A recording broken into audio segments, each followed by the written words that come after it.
All right, and we are live. How's it going, everybody? Ragroth here. Don't know if anyone's joining, honestly. Doesn't help I kind of messed up. I set the stream for 12 o'clock, but I said in the post and all the information about it would be at 11 a.m. But this will probably be for a couple hours, so it should be okay if you're coming either later or earlier than expected. But if you are here, I just want to say I've been meaning to do this for a while. When I got monetized, it's just life was really crazy. Life still is crazy, but things are a little more chill right now. Just kind of want to do a little stream just so people can kind of hang out, maybe just kind of talk to me, get to know me a bit better. Because most of the time when I'm just talking about games or whatever that, and we can still talk about that stuff too. I don't care. I might have a friend or a guest or two join. We'll see what happens, but that's another reason why I figured to do this for another couple hours. But meantime, I'm probably gonna just play some music, play a game. If someone wants to ask something, go ahead.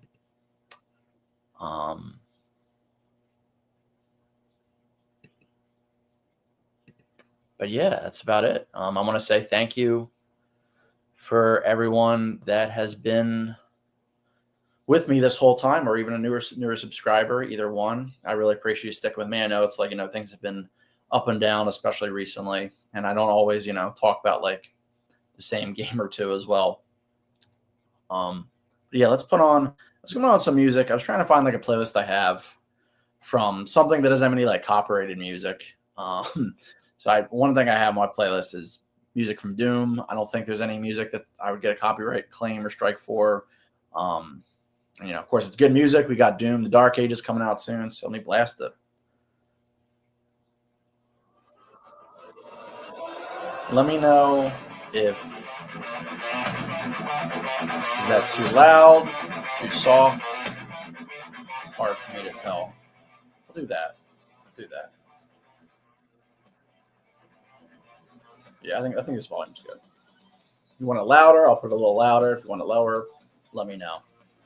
I've just been playing Xenoblade Chronicles Definitive Edition on my Switch recently. Hey, what's up, Alexander? Swap Beast with Unohana. Okay. Like, you mean like switch their places? Like that? I just wanted to make it so that I just wanted to make it so that none were blocked by the little I don't know if you guys see it, the little thing that says Ragroth, because I had Shadow there at first and he was like totally blocked. So I moved him.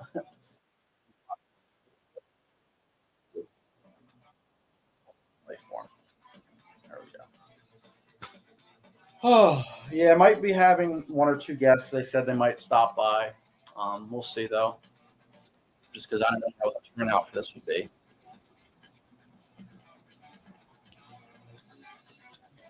Yeah, because I think every other playlist I have on my phone, it's either not that long or at least it has like um, probably at least like one song that would get like copyrighted or something. I don't think Doom has any of that, but you would think it would. Hell, maybe this song does. I don't know. But I think as I was saying, I've been playing Xenoblade Definitive Edition on my Switch recently. And I love that game. I played it on like all versions, but I never beat it. I wanted to try to beat it before Xenoblade X Definitive Edition comes out this Thursday, the day right before Bleach Rebirth Souls comes out. That's probably not going to happen. I'm pretty far in the game, but still going to just get as far as I can and maybe even be, still work on it when I get Xenoblade X and then just move on to Xenoblade X. Especially because I was kind of hoping Xenoblade X would kind of be coming to the Switch too, or be having like some enhancements on the Switch too, which maybe it still will, but we'll see.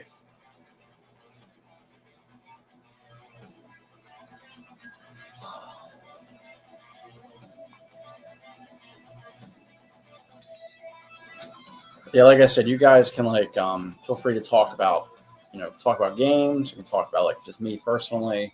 Obviously nothing too controversial or anything like that, but we can talk about casual things.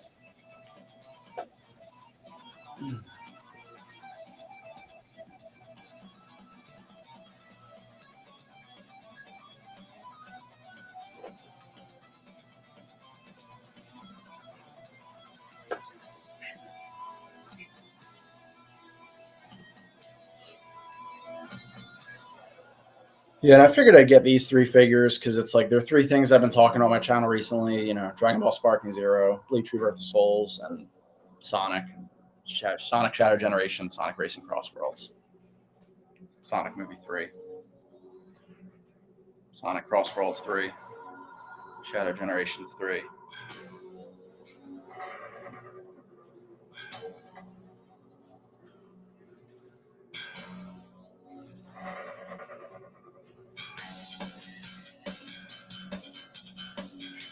Freaking dusty.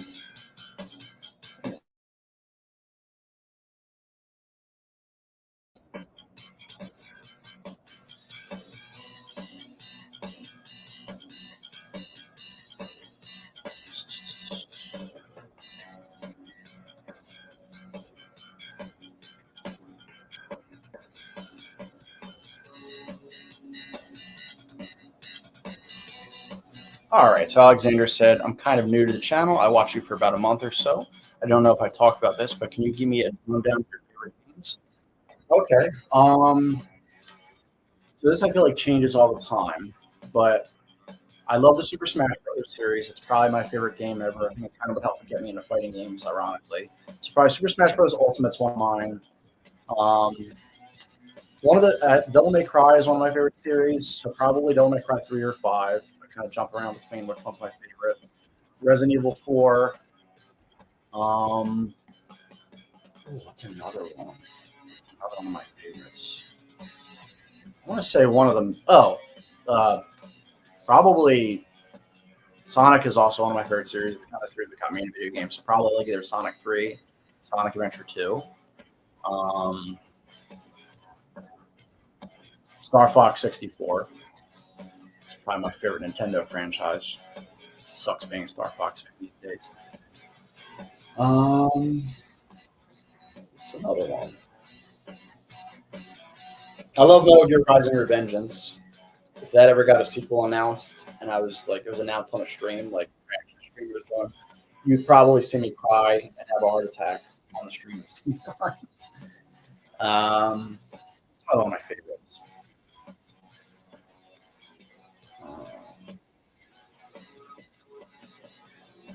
Because that's the thing with me, it's like I have a lot of favorite series.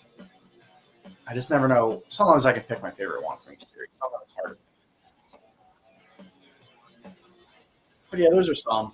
Hope that helps. I mean, I haven't talked about like all. Obviously, I haven't talked about all of them on this channel, but they are some of my favorites. And I want to start talking more about Sonic.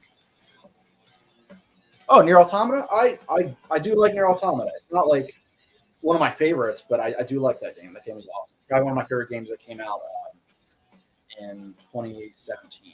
Yeah, was it 2017? Yes. Yeah, it came out in 2017. Yeah. I like most Platinum games. And, I like Square Enix games as well. So good mix. And I played a little bit of Nier Replicant. I liked it. I didn't get into it as much as I did Automata, but I did like that too.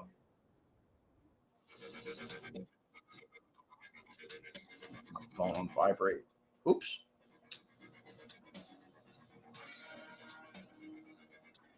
On vibrate. Don't lower the music, damn it.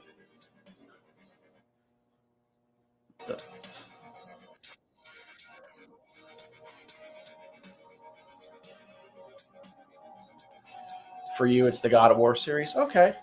Yeah, God of War. I never got that into it. Um, I think I played the PSP one. I played like demo for the first one. It was a cool series. I just never got that into it. I guess it doesn't help. It was kind of competing directly with like Devil May Cry at the time, and like I'm gonna be biased towards Devil May Cry, but it seems like it's done really well for itself. It's crazy how far that series has come. It's kind of crazy. Like started as more like traditional hack and slash, and now it's like more.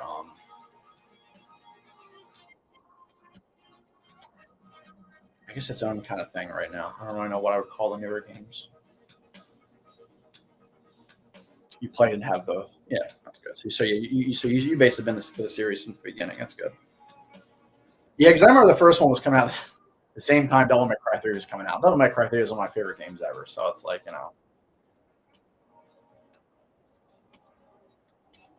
but God of War has inspired a lot. It's inspired inspired like the reboot kind of Castlevania series inspired. I think it inspired the Ghost Rider game that came out, the movie, a little after the movie dropped, and the game Dante's Inferno. That was definitely very heavily God of War inspired.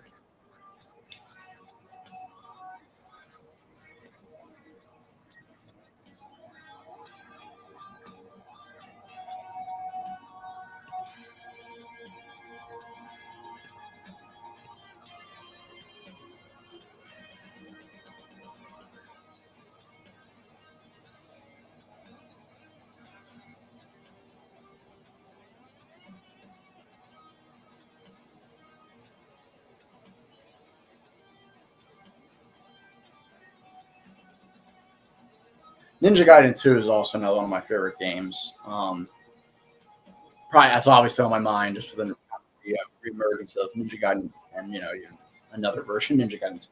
So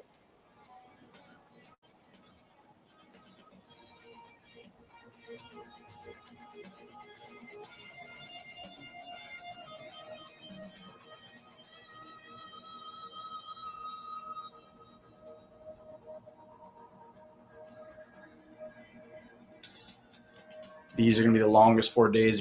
How come? Why? What? Because of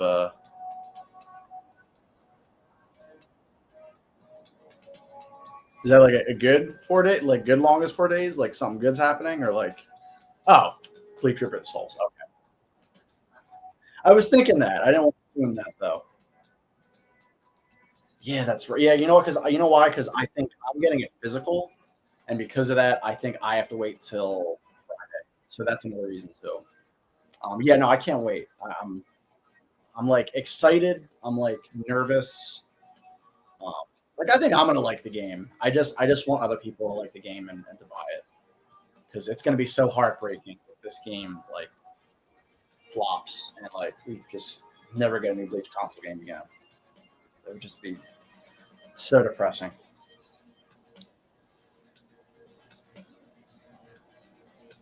But I'm feeling kind of positive. I'm feeling positive that it's gonna at least be like it's gonna do at least decent.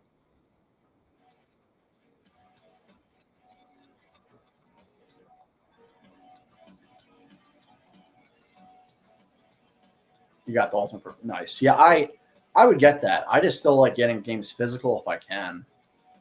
Um, and just, unfortunately, we're not offering it all for physical pre-orders. It sucks.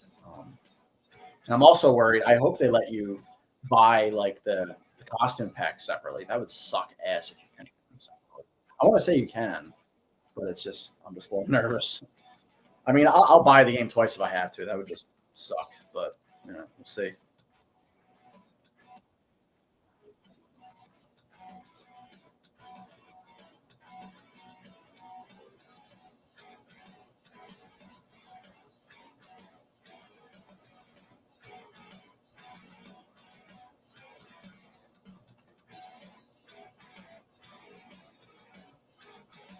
I would put on Bleach music, but I know most of it is copyrighted, unfortunately. Like I remember I put on my favorite song from Bleach is I think it's called Chokaku. It's the the version that number one that plays when Final gets a Gaten Shoichigo kind of emerges eyes, and I think it also plays near the end of the Fullbring arc. And I put it at the end of one of my videos, and it was just a little small part of it, and I got copyright. It was ridiculous. I think the Yorichi and Trushiro skins are the only ones locked behind pre-order. Yeah, I was maybe thinking that. I was thinking that, and like that would be a bummer, especially if because I would like the Hitsugaya costume more if when he goes in a Bankai, he gets the holified Bankai. Um, I do know sometimes I think Bandai Namco they've gotten better where like if you don't pre-order something, you can still buy that. You just have to buy it separately, so it's just more money for you, but you can still get it. I hope that's the case. But I don't care about them as much. I care more about the one, the Akuya one, than the one. Yeah, Bleach has the latest one. Yes, it does. Chat. I'm sorry, El. I'm gonna get him off this. I'm sorry, El. I'm talking to my cat. She's off screen and shadow like hit her a little bit. Yeah. Speaking of cats, you're Ricci. Yeah, get him off this little platform thing.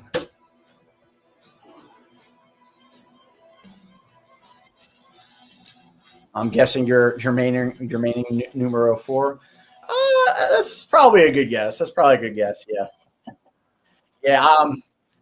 I'm actually working on. I'm trying to release. I'm hoping to release it this week. I'm just seeing if they officially announce, the last character. But I'm working on a video ranking who who I'm maining in the game from like main to like not really going to use because I know a lot of people are doing that.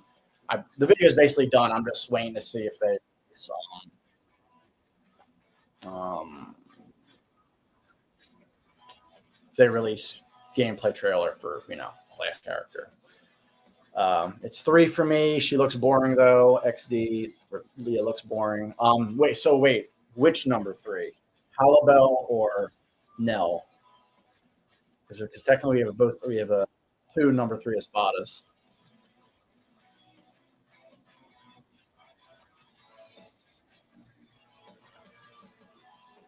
Power Belt. Yeah, it's a shame because she's like my favorite Bleach girl.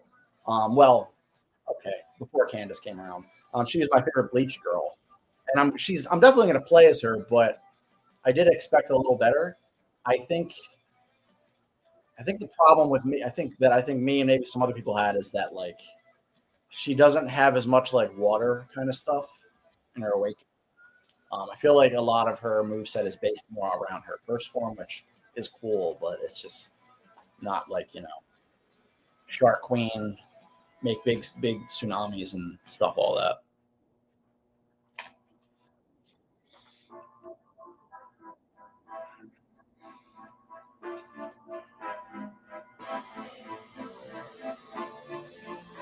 I was going to say something else. I can't remember what it was though. It'll come to me.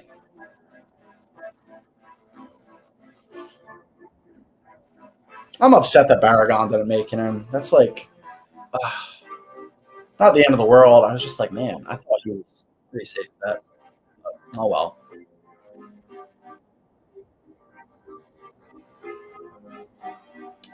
My guess is the more aura she gets, her attacks get harder and faster, and her attack animation changes. That's a possibility.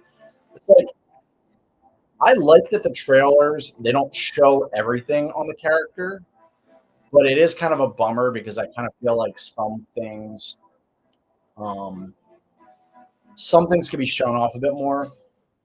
It's not showing the character's kind of full potential. And I'm hoping she's a character that maybe just kind of suffered in that department, and then when we actually get to play as her in the actual game, when we get our hands on it, there'll be a little bit more oomph to her than we think. Because I think like there have been some more. I haven't watched too much of them, but there's been some more gameplay videos of people with their hands on the game. I feel like there's a little bit more. Some of the characters that are getting a little bit more shown off about them than we really thought. Like I think there's the Rinjao and Ichigo one. There's the Mayuri and Xyloparo one, and I think there's like one other one too.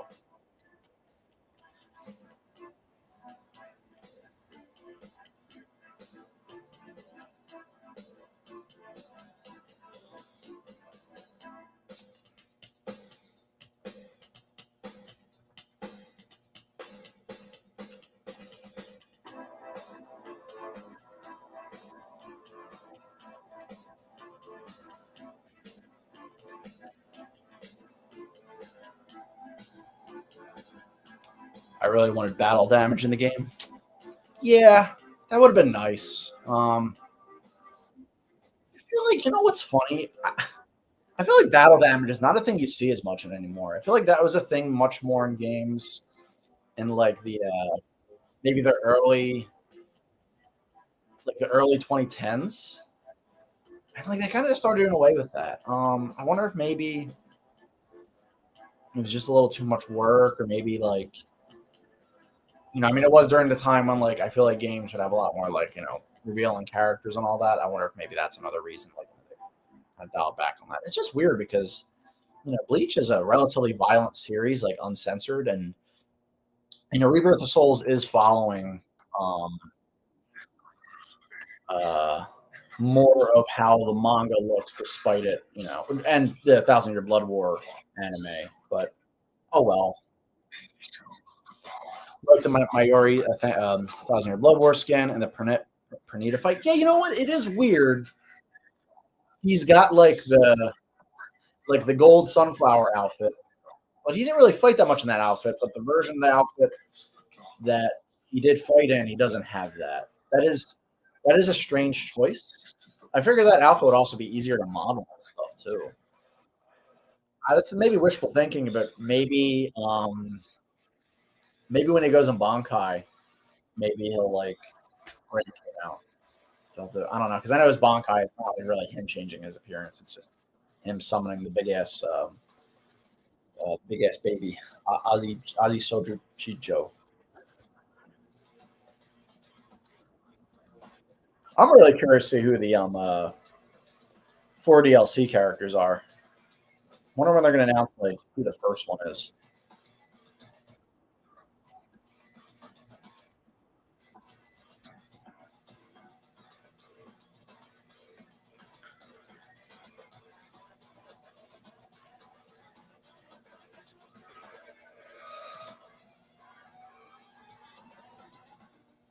I know it's Unohana. Come on, yeah, I'm pretty confident she's going to be one. I mean, obviously, I'm hoping she's my most wanted one. I mean, I've heard some people have good arguments why it won't be her because they might want to save her for like when they actually have a Thousand Year Blood War story, like in the game, like in a sequel or whatever. But I do feel like it would be such a because it's like she's a character that's been around. She's around in the story that Rebirth Souls covers, so it's like but she just never fights, so it's like you might as well do it. And it's not like there's any more she can show off, unfortunately, in the Thousand Year Blood War because she's I hope one of them is Yuaba.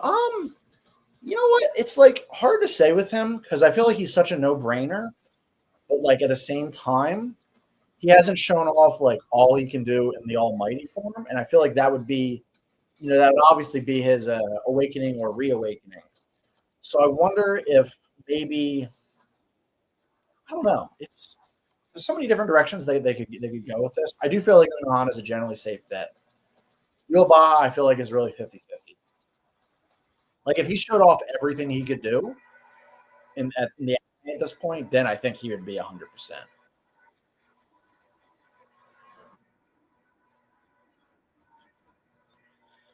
I mean, I'm personally hoping. This is just my my hopium. It's Unohana, Asnot, Candace, and what's her face? Uh, Senjamaru. I like her. Um, but I don't think it would be all. I think it would be. I think Anthony is a safe one. I don't know about how safe the other three. I think if they're picking any squad zero, it would probably be Ichibei.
I think they can give him his base form, and then if he loses the fight, he awakens 3 eyes like an Ichibei fight. Just give him some auto parries like UI Goku.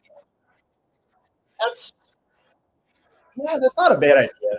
I guess it's like what they could always do is they could always just do that. And either later down the road, a sequel or whatever, they just kind of expand his moveset a bit with whatever he does in the final fight in Core 4. I guess there's no rule saying they can't, change those characters' movesets over time. And I feel like there have been some anime games that like they did like jump ahead a little bit with where the anime is at. Like I think I remember when Naruto Ultimate Ninja Storm 3 came out.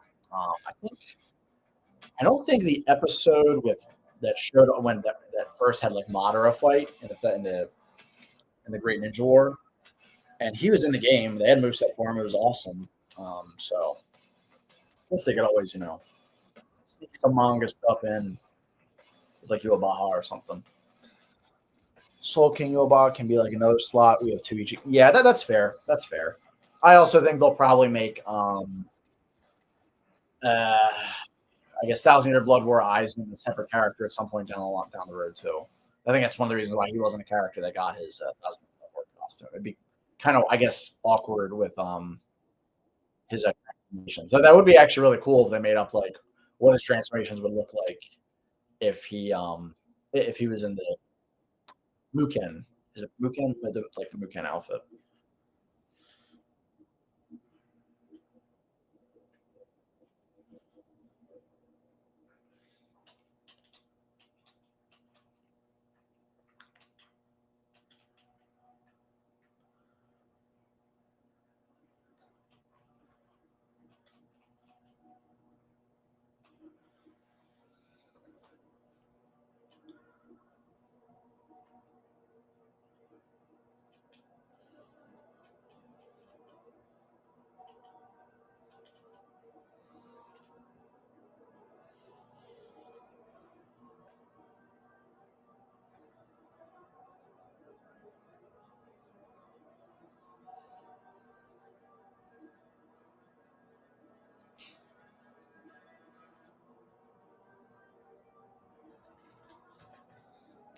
What got you into Bleach? So I remember this was probably like 2005, 2006.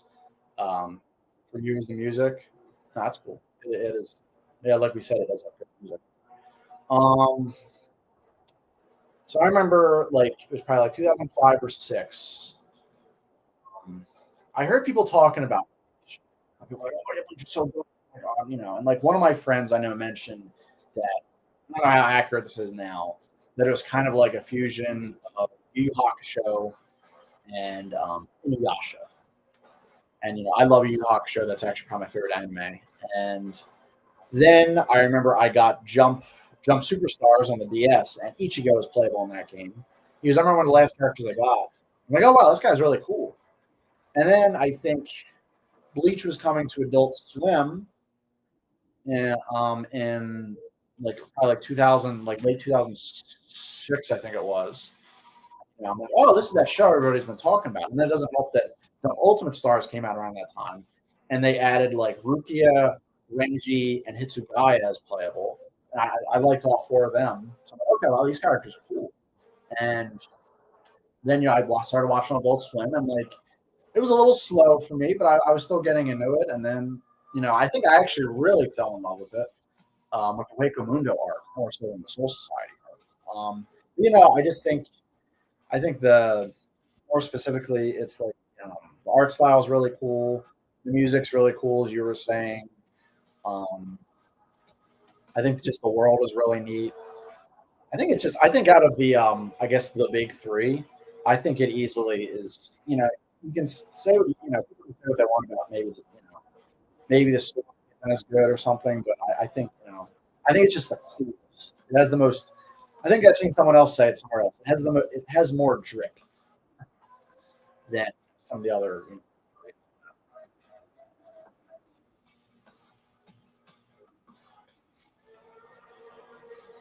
And I've been begging for a new Bleach console game for years, and I wanted it to be a fighting game, ideally. And I basically got my wish.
Yeah, I was listening to a lot of anime OSTs, and the Bleach Invasion theme popped up, and I was like, "Wow, this sounds amazing."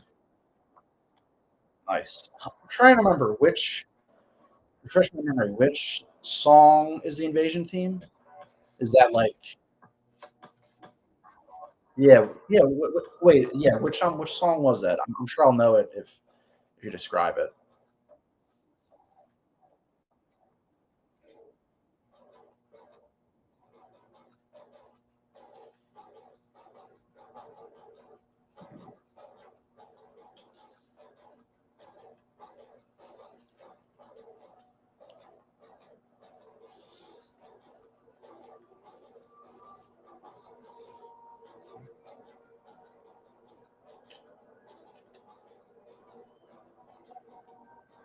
Play it on your earbuds so you don't get a copyright. Okay, I could do that. Um, Only thing is, yeah, because my earbuds are actually connected to my Switch right now. I could,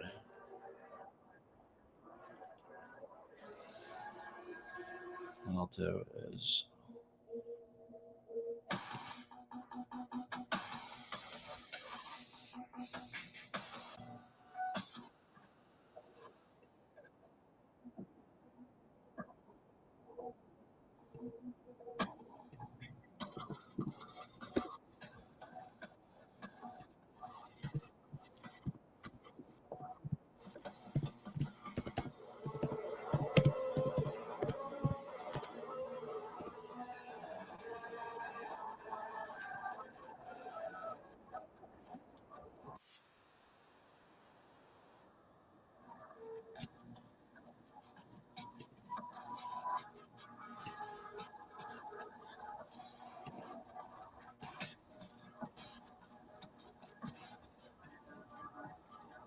oh, this song. Okay, all right.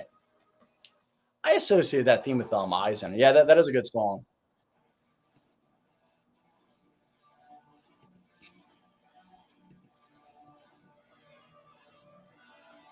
Yeah, that is a good song. Hey, what's up? I stole your cookies. You said I know it's small. You know what's small?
My favorite Core 3 fight? You know what? This might just be recency bias talking. But I actually really like the fight that Renji had with Ishida. That was, I mean, again, it's like, I know it's not fair because that was something new, and I basically knew everything else. But I really liked that.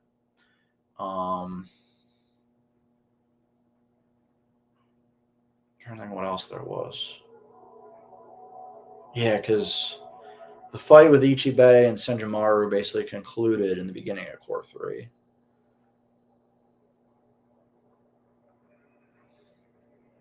Yeah, I think that's probably my answer for now, I'd say. Renji versus Ishida. What was yours?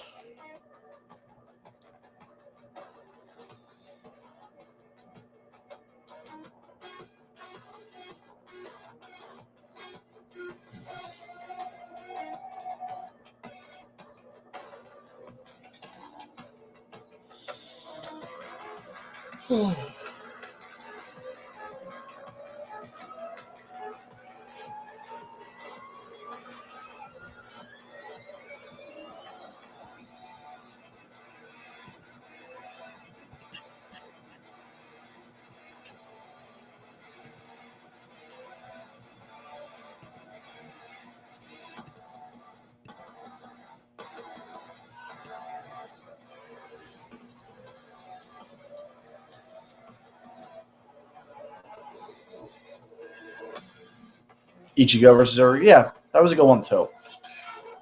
Yeah, that's right. I guess they might add some new parts to it too because they didn't really in the manga. I know they didn't really do too much with the whole Uryu being a traitor kind of thing, and that's something that's definitely most is universally basically agreed is handled much better in the anime.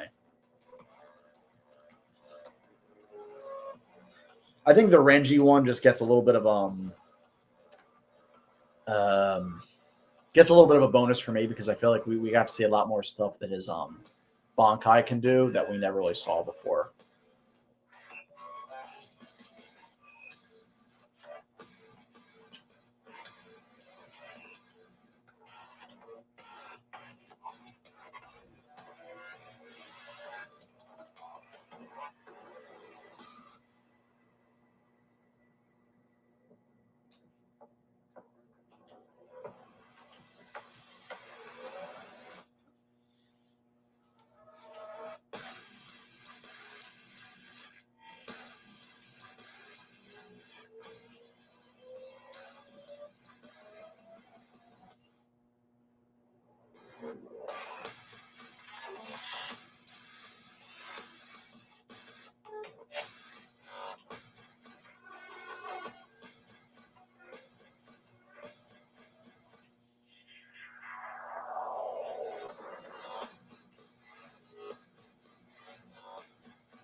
And every fight with Yuaba versus Ichigo was good. Yeah, that was good too. That was good too.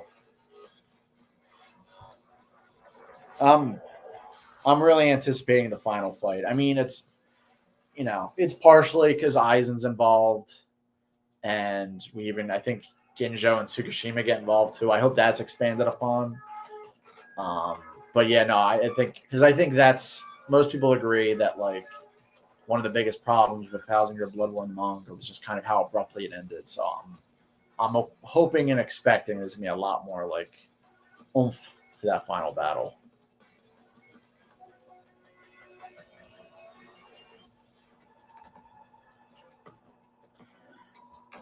It's funny. I actually didn't really when I read the manga. I didn't like love Yuabaha. I didn't like hate him, but I just thought he was kind of plain. I guess it doesn't help too. It's like I was just so biased towards Aizen, but like kind of seeing him more in action, like in animated form, and I think seeing him fleshed out a bit more, like I'm like, oh wow, he's actually really cool. I see probably still not my favorite Bleach villain, but I definitely like him a lot more now, and anticipate him finally being playable in a freaking console game after over a decade.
Am I hoping for a Hell Arc anime? Oh, absolutely. I'm hoping for that. Oh my god.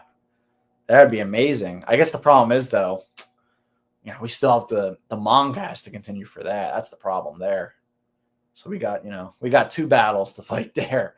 I think with how things are going though, I think it'll happen. I think it's just a matter of when.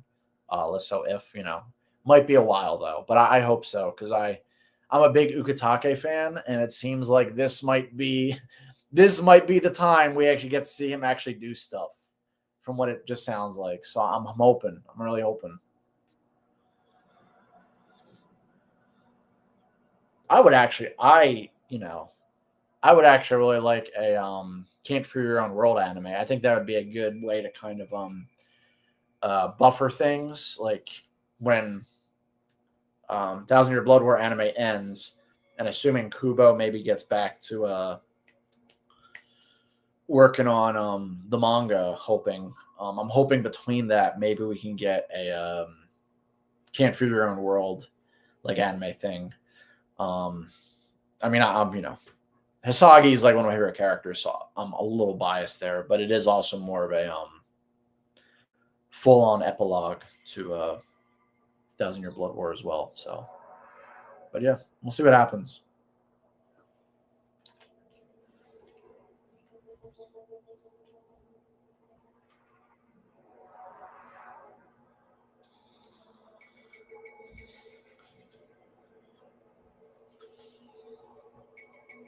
I do think it would be pretty on brand for something that's going to possibly feature Ukitake more heavily to for it to like not happen, just for like it'll be teased, something's going to happen, and then they did Kubo just doesn't continue with it or something. That would just be so on brand though.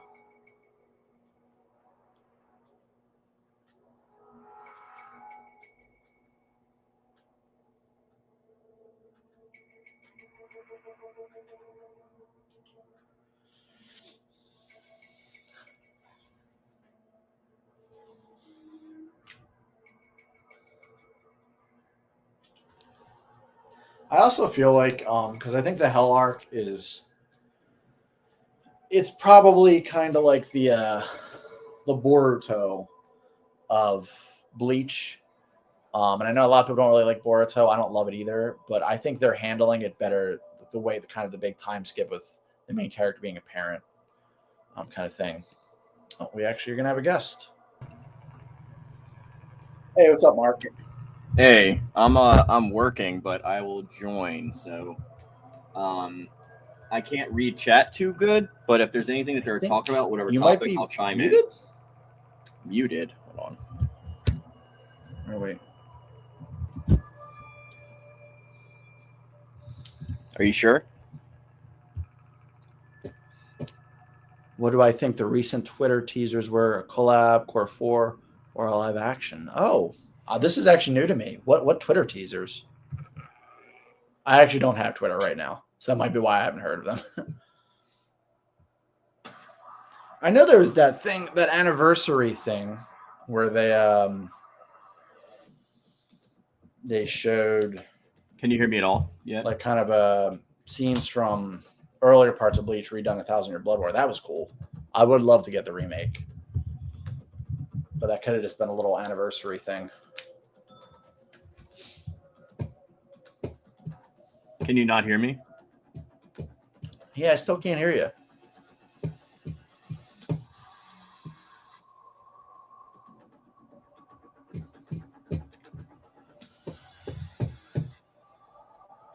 Let me back out and rejoin.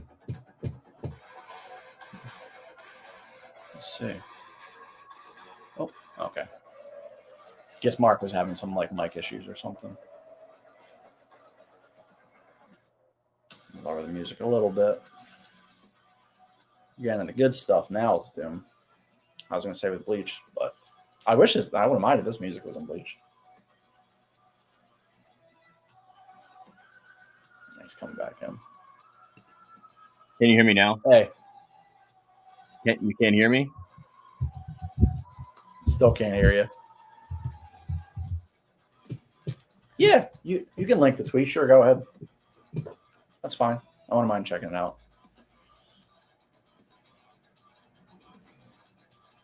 If I trust, yeah, I trust it. It's fine. I trust you. You've earned my trust.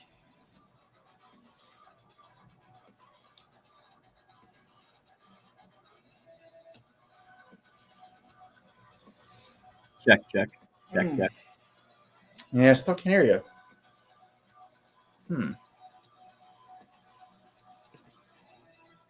Everything looks good on my end.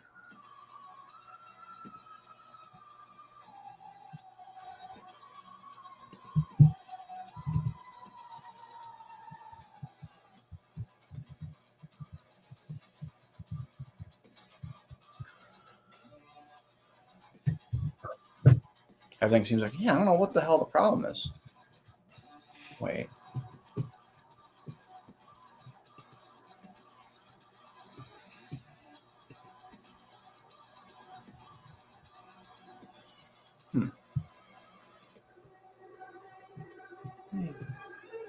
Settings. I don't know what the hell would be the problem.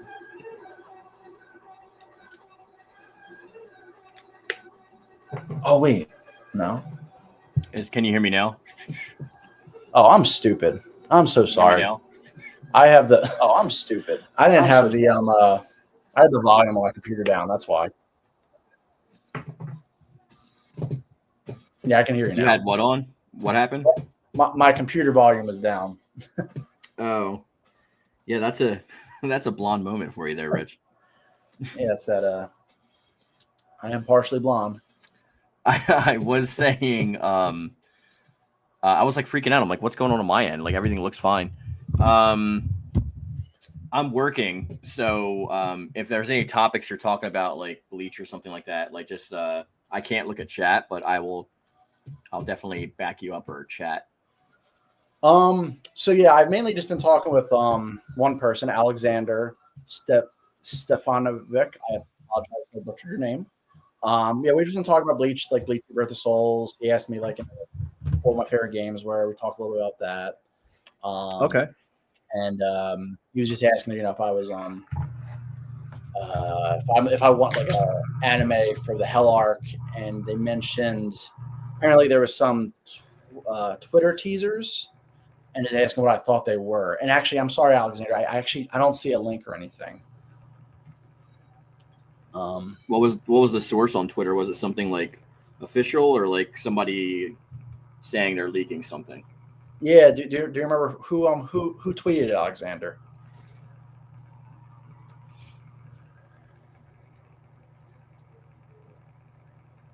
Also, I forgot the game's coming out this Friday. Oh, so yeah, apparently it was an official thing from the what was it like? I guess like the official Bandai Namco's web Twitter, or it's tagged Bleach anime. Okay. It's the same date of the game drop. Oh, interesting. Huh. So what is it like? Confirmation that they're continuing the animation, or just like when they're going to continue it? That's what I think we're speculating, like what the Twitter teasers mean. Okay. Yeah, because he said I think he posted the link. I don't see it though, and I guess maybe links don't come up in these chats. I don't know. And I think you have to be a moderator to post links. Gotcha. Okay. Yeah, because on the comic podcast, Mark runs it off of StreamYard. I don't use StreamYard. I use OBS, but Mark uses StreamYard, and I think you can't post links unless you're a mod. Okay, gotcha. I used to use StreamYard a lot, as you know. Like I do it if I'm doing something with like guests, but like without paying for it, there's like too many limitations on what you're allowed to do, and like I also really don't like that giant watermark at the top. That kind of annoys me. Yeah, I don't love it either. All right, it's on the Taide, Taikubo _ official. Let me see, because I know I don't have Twitter, but isn't it just Tite? I think it is. Yeah. I'd have to see like the katakana for it in order to read it, but I think it's Tite. I know everyone in the U.S. says it's tight, but I don't think that's right. When I was younger. Tight, yeah. Yeah, for more of what I've seen from the game, I'm getting more and more excited about it. Like as it comes, it doesn't seem like as like generic as I think we were originally led to believe, and it's got a pretty good roster. I know some people are being like, "Oh, no Orihime, I'm not buying," and I'm like, "All right." Like yeah, like I'm one of the people. Yeah, I'm kind of one of the people that's like, "Oh, it's a bummer," or whatever, But she doesn't really do much anyway in the anime, so I don't really care. That's the thing. Like, I know she's very important, but but like as a fighter, she just doesn't do that much, you know. She's only been playable in like a couple games too. It's not even like she's playable in like most of the Bleach games. Well, she was If it playable a lot in the older games. I noticed, like the Heat the Soul game, she like was the Soul playable. games. Yeah. Maybe Blade Battlers. I forget if she was playable in the Wii game, but I know Soul Resurrection she wasn't playable. But then again, Soul Resurrection, like that was very quick with Mundo focus. Yeah. Which she was just like really doing nothing in that arc. Yeah, she was just a prisoner for most of it. Yeah. Yeah, we got Gungoth is launching June 13th, so I'm like, good. I don't really have a lot of leeway with like doing stuff because I'm on page, I think I'm doing 14 and 15 together because it's a double page spread, but there's like 21 pages, I think, in my part of the book. And then Enrico has like, I think another 10 pages at the end of the book where he's doing a short story with the cat. Who's kind of like the unofficial mascot, but that's neither here nor there because it's your anime. I'm just saying that like that's what I'm working on right now because I would be just joining, but I don't have a lot of time to waste because it sounds like June 13th is a lot of time, but like I got to finish it earlier because then it has to get shipped off to the colorist and then they have to finalize the colors, then a letterer, then the inker. I mean, well, I'm inking it basically, but you know what I mean. It's like a lot of other hands that's touching it besides mine. Okay. But I figured I'd try to join anyway just to give you some support. Yeah, no, I appreciate it. Yeah. Congratulations on getting your monetization back, by the way. Thank you. Yeah. It was a pain in the ass. It was even more so because not only did with my connection with my guy, he was like, oh yeah, by the way, now that like you gave out my chat info to somebody else, now we have to change people. So now I can't even use that guy anymore. Apparently I'm getting like a new connection. I'm like, really? Like, what are you guys for? Like, if you're like, oh, sorry about that. No, it's not your fault. It's like, I mean, they didn't tell me. If they gave me a warning, I would have been like, hey, Rich, sorry, I can't help you. But like, yeah. They didn't give me like any prior stuff from that. Yeah, oh, did you see I had my first sponsorship? Yeah. It was I know it was something HelloFresh. Yeah. Yeah. That's cool. So it's weird because you'll probably get this too eventually, but after you get sponsored, they put you in this Discord for everyone that's sponsored. And like now sponsorship opportunities pop up in the Discord and they'll be like, hey, everyone that's on Twitch, click this link and you can be sponsored by this company and stuff like that. So it's pretty interesting now that once you get sponsored once, it kind of like, takes off from there. So that's pretty exciting. Cool. Yeah, I don't think there's like a limit on like subscribers or anything. I think it's basically just if the brand like likes your content or like thinks that they want to work with you, they'll reach out through a third party. So it could theoretically just happen anytime. Yeah. So I had to set up something, Matt. So I had to set up an account with like this third party Stream Elements. So now like my bank stuff is with them and everything like that. And then they're the ones that like reach out to me about like sponsorship deals. Okay. Just give you some inside baseball. I just want to respond back to the last thing Alexander said. So I'm looking at Kubo's official Twitter, and like the most recent thing I'm seeing is from like 2022. Is that? Do you remember what date these the tweezers, the teasers? Yeah, it's definitely his official thing. It looks like too. I'm actually really happy with like how the 1,000-Year Blood War arc was going in that last part because the beginning of it was kind of going too fast, but I really liked like how it was like ending off that way.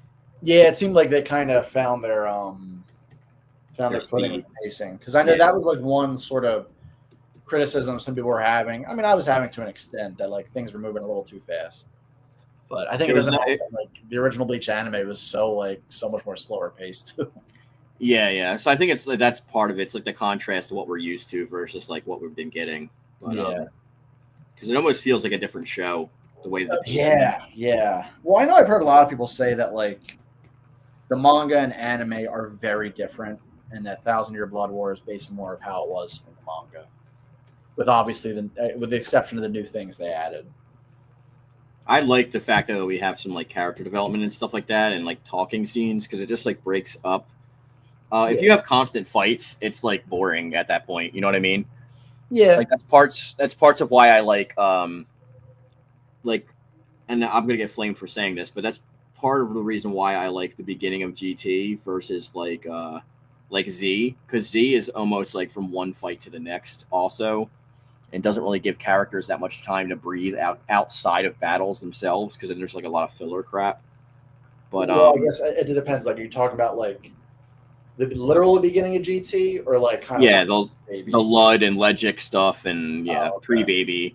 Like I used to hate it, and avidly so, but like after rewatching it, I'm like, this really sets up like the characters and stuff like a lot better had I not seen this at first. Because I didn't watch the American release first. I watched the Japanese release. So I saw it in order. I know in America they started with Baby, and then they were like the Lost episodes or something, and then went back and recovered everything. And then they remember that with the DVDs they re-released or VHS. And I'm like, this is so stupid. Because like it's the big. You're like, it's like if they started with Dragon Ball, and then they're like, oh, this is too slow with like Raditz and stuff.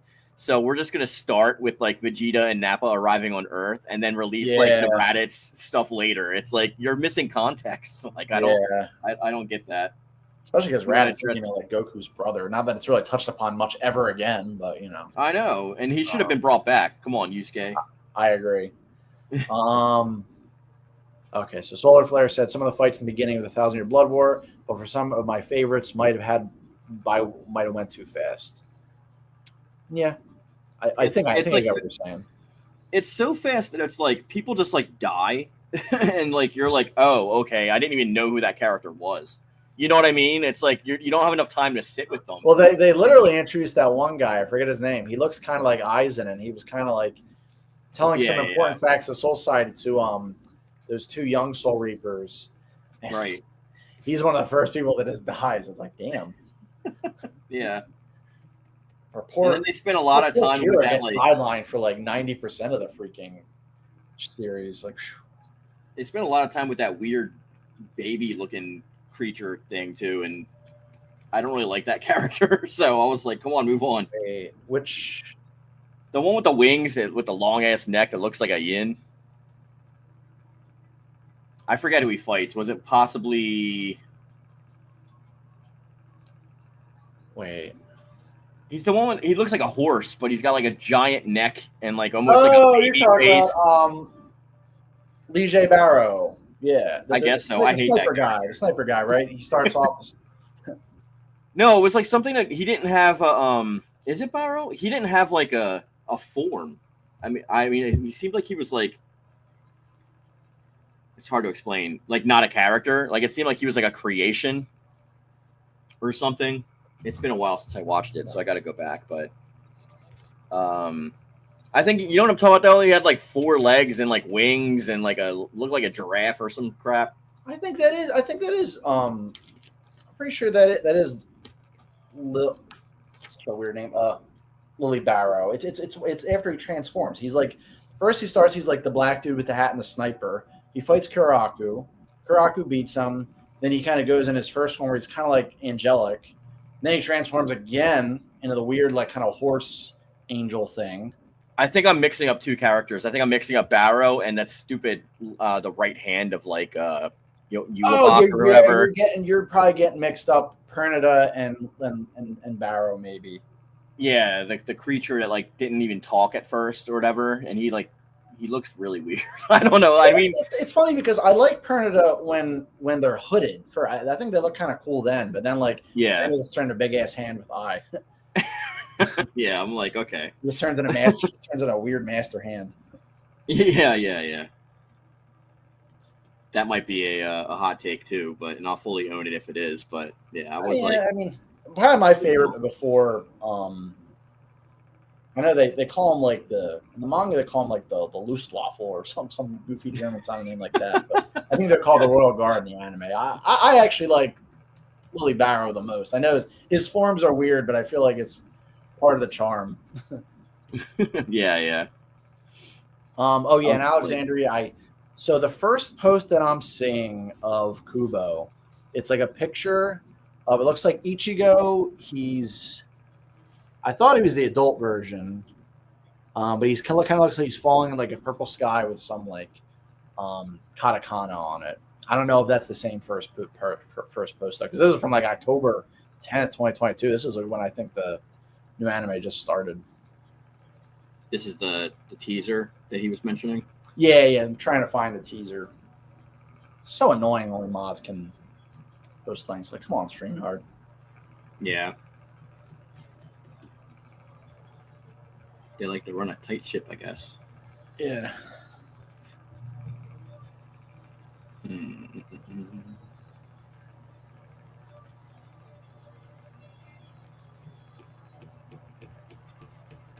So you've been doing this for an hour already?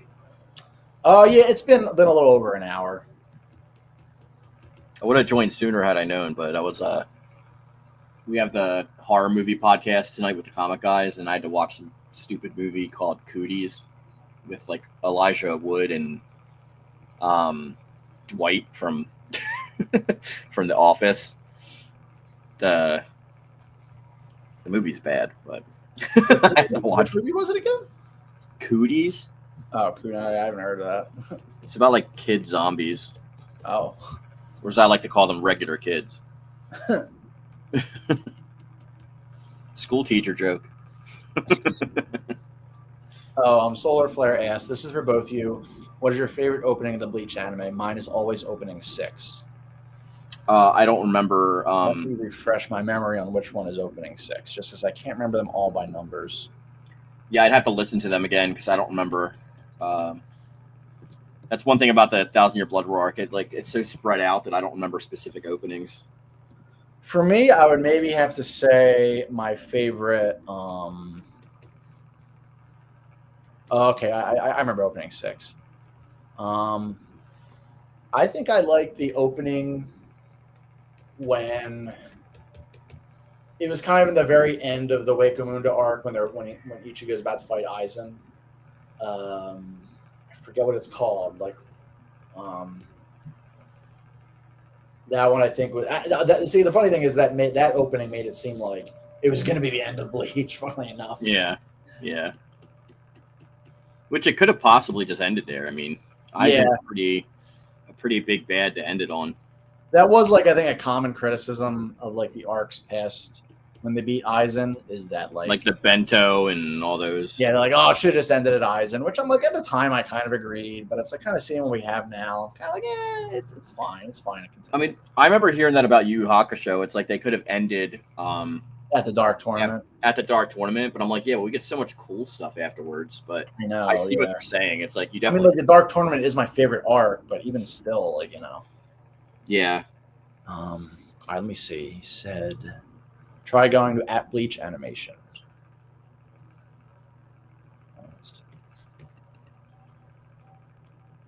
The Daima opening is really good, though.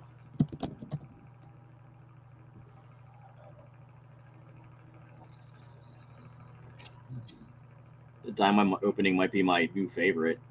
I mean, I don't know if I can ever. The GT opening is like incredible, but yeah. But I have. What do you feel about the Daima opening? Do you like it? I feel like it's one of the best. Because I'll be honest, I haven't actually fully watched Daima yet. I did see. I forgot you were waiting for it to be in English, right? Yeah, I think the thing is, it is in English, but I think it's just not on any of the streaming services that I am subscribed to right now. And I keep forgetting to just resubscribe to them and then just watch it and then just cancel. I think Crunchyroll might have it. I was watching it on Hulu because it was like coming out a week before Netflix. It was like simulcast almost with the Japanese version. Maybe this was it. Okay, what? Oh, damn it! Thought I just found it.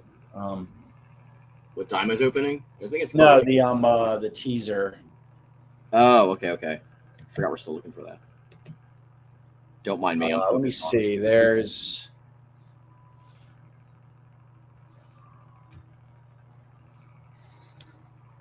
Would it be a pinned tweet, or is it the or would it be it's an image of the full bring bags in real grass.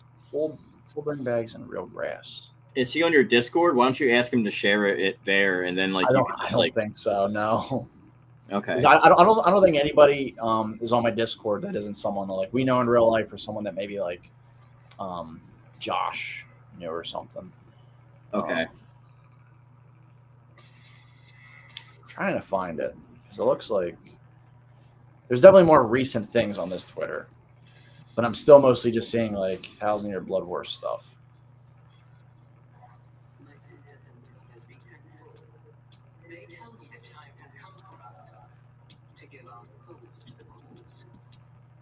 Yeah, I'm not finding that specific image. The first thing I'm seeing is I think the teaser for the Core 4 of 1,000-year Blood War.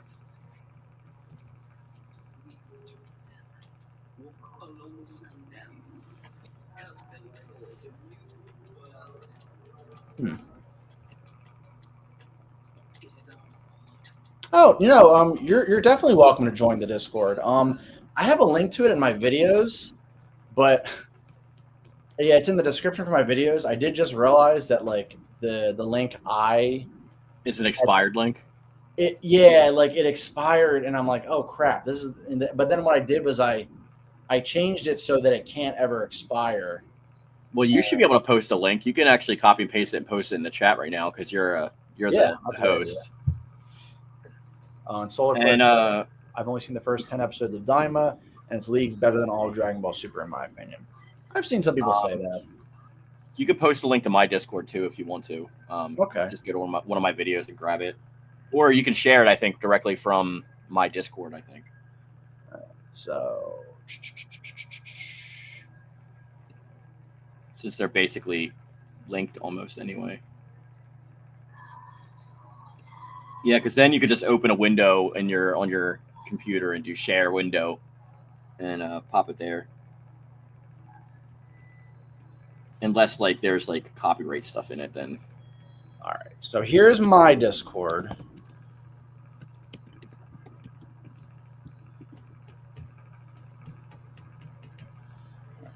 And then let me get Mark's.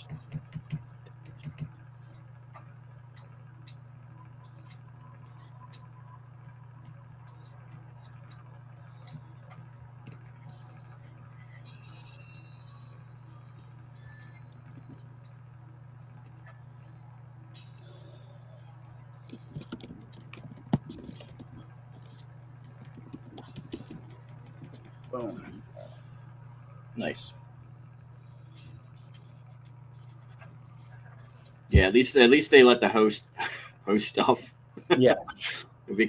That'd be kind of screwed up. Yeah.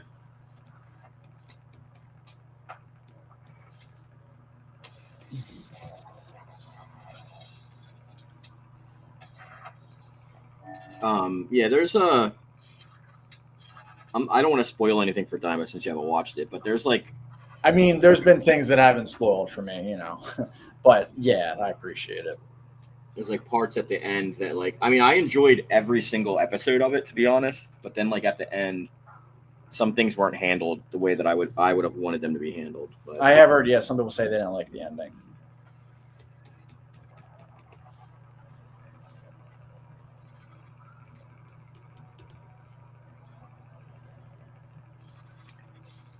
It says my invite is invalid. What the hell? Did you copy and paste it, or did you share it directly from your Discord? I copied and pasted it. Go to your Discord and go up to on the main thing. You can do invite like you usually do, and then click that never expires, and just share that directly to here, or copy that direct link. Yeah, why does it still say expires after 7 days? I thought I changed that. Ugh. All right. Maximum number of uses, no limit.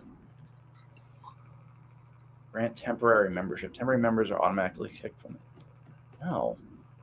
Right, let me try this one.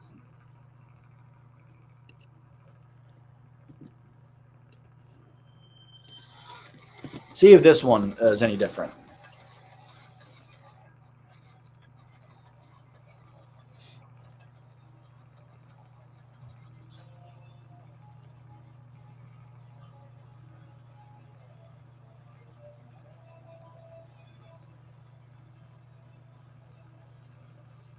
Yeah, because it's like I never knew if people like that would just find my channel if they didn't join my Discord just out of not feeling like it or just not being able to. Or if it was a little bit of both. Seems like it might be the former in your case.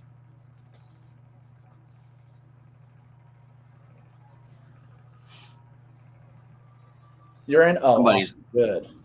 Somebody's messaging me on Discord. I don't know if he just joined or whatever, but because like I'm drawing, so I can't really check it right now. But welcome. I'm surprised Matt actually didn't post it because he's in the chat and I'm sure he's got a link to it. Did you get in? Was it? Oh, he got in yours. I only got in mine. Oh, okay.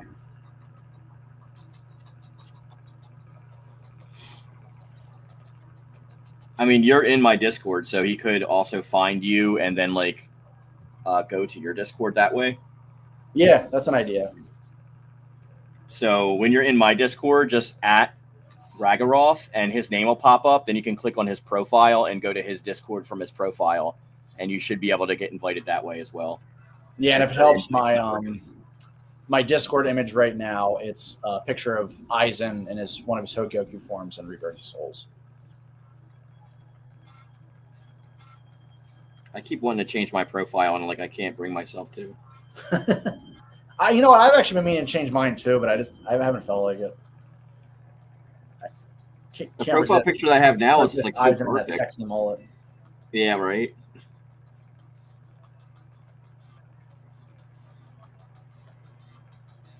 If Matt's even still in the stream, I'm not sure if he's in because sometimes he bounces out. Oh, there we go. Oh, there is Matt. So, all right, I'm going to add you as a friend. Definitely like the profile. Oh, yeah. I like the little shark, too.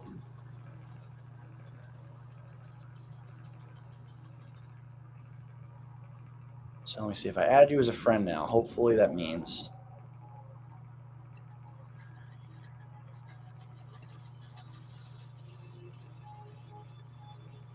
All right, now I send you a direct invite on Discord. Yeah, that should do it. There we go. I love it, by the way, bro. Yeah. I have to do it so roundabout, but yeah, that's so annoying. Yeah, technology works when it wants to, right? Yeah, it's a fickle mistress. Solar Flare says, "What do you think of the roster Rebirth Souls?" Well, I'm working on a video about that, but I will just sum up and say I like it. I definitely it gets a thumbs up. We'll say that much. Yeah, I like it. I think I commented on one of your videos. I like it just because of the fact of the sheer number. Because I was expecting we didn't expect it to be that much. Yeah, 16 or 18 characters, but we're getting a good roster. It's weird they ended the trailers the way they did with like lieutenants, but I mean, it's still welcome. Yeah, Cayenne Shiba was definitely a dark horse pick if there's ever been one. Yeah. But, I'm not mad about it. Exactly. He also kind of kills two birds with one stone. Right.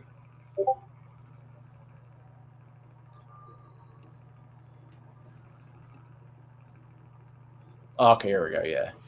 Oh, okay. So all right. So these are the pictures. Okay.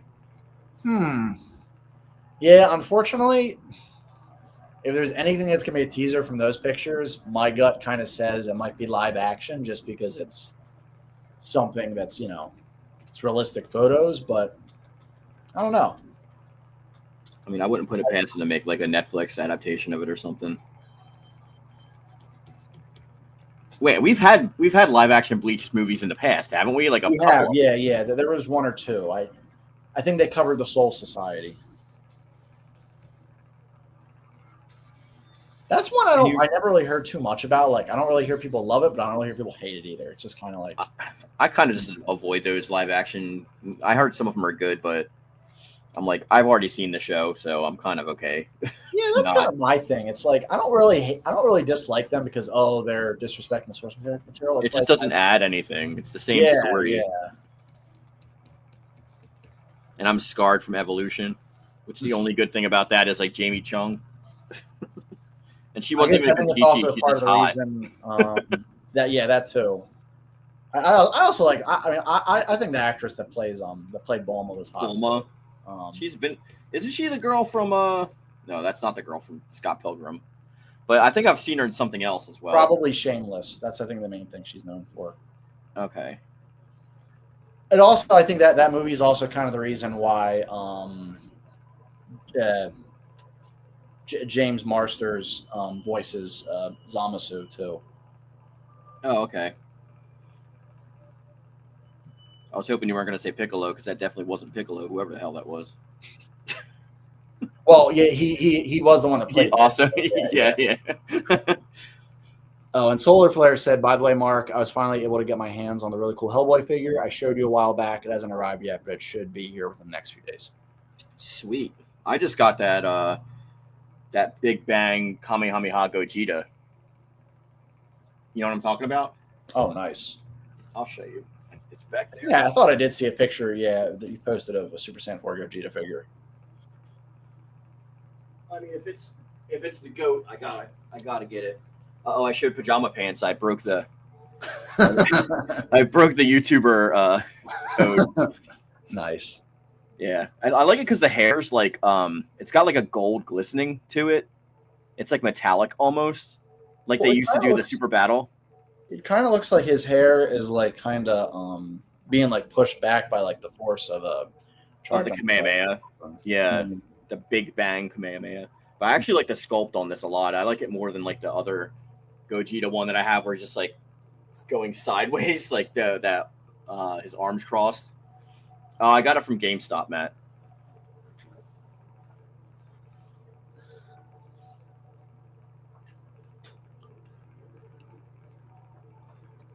But yeah, I mean, it would be cool if those teasers meant something else, like a remake or Hell Arc anime. But I guess we'll see. We shall see. If you're wondering why I got this pillow here, it's so I don't like my stomach and chest like dig into the desk when I'm drawing. So I put a pillow in between to cushion it a little bit. It's a little trick I learned like 20 years ago or something. I don't know. I don't like the desk like just digging into me. To get out of my titties.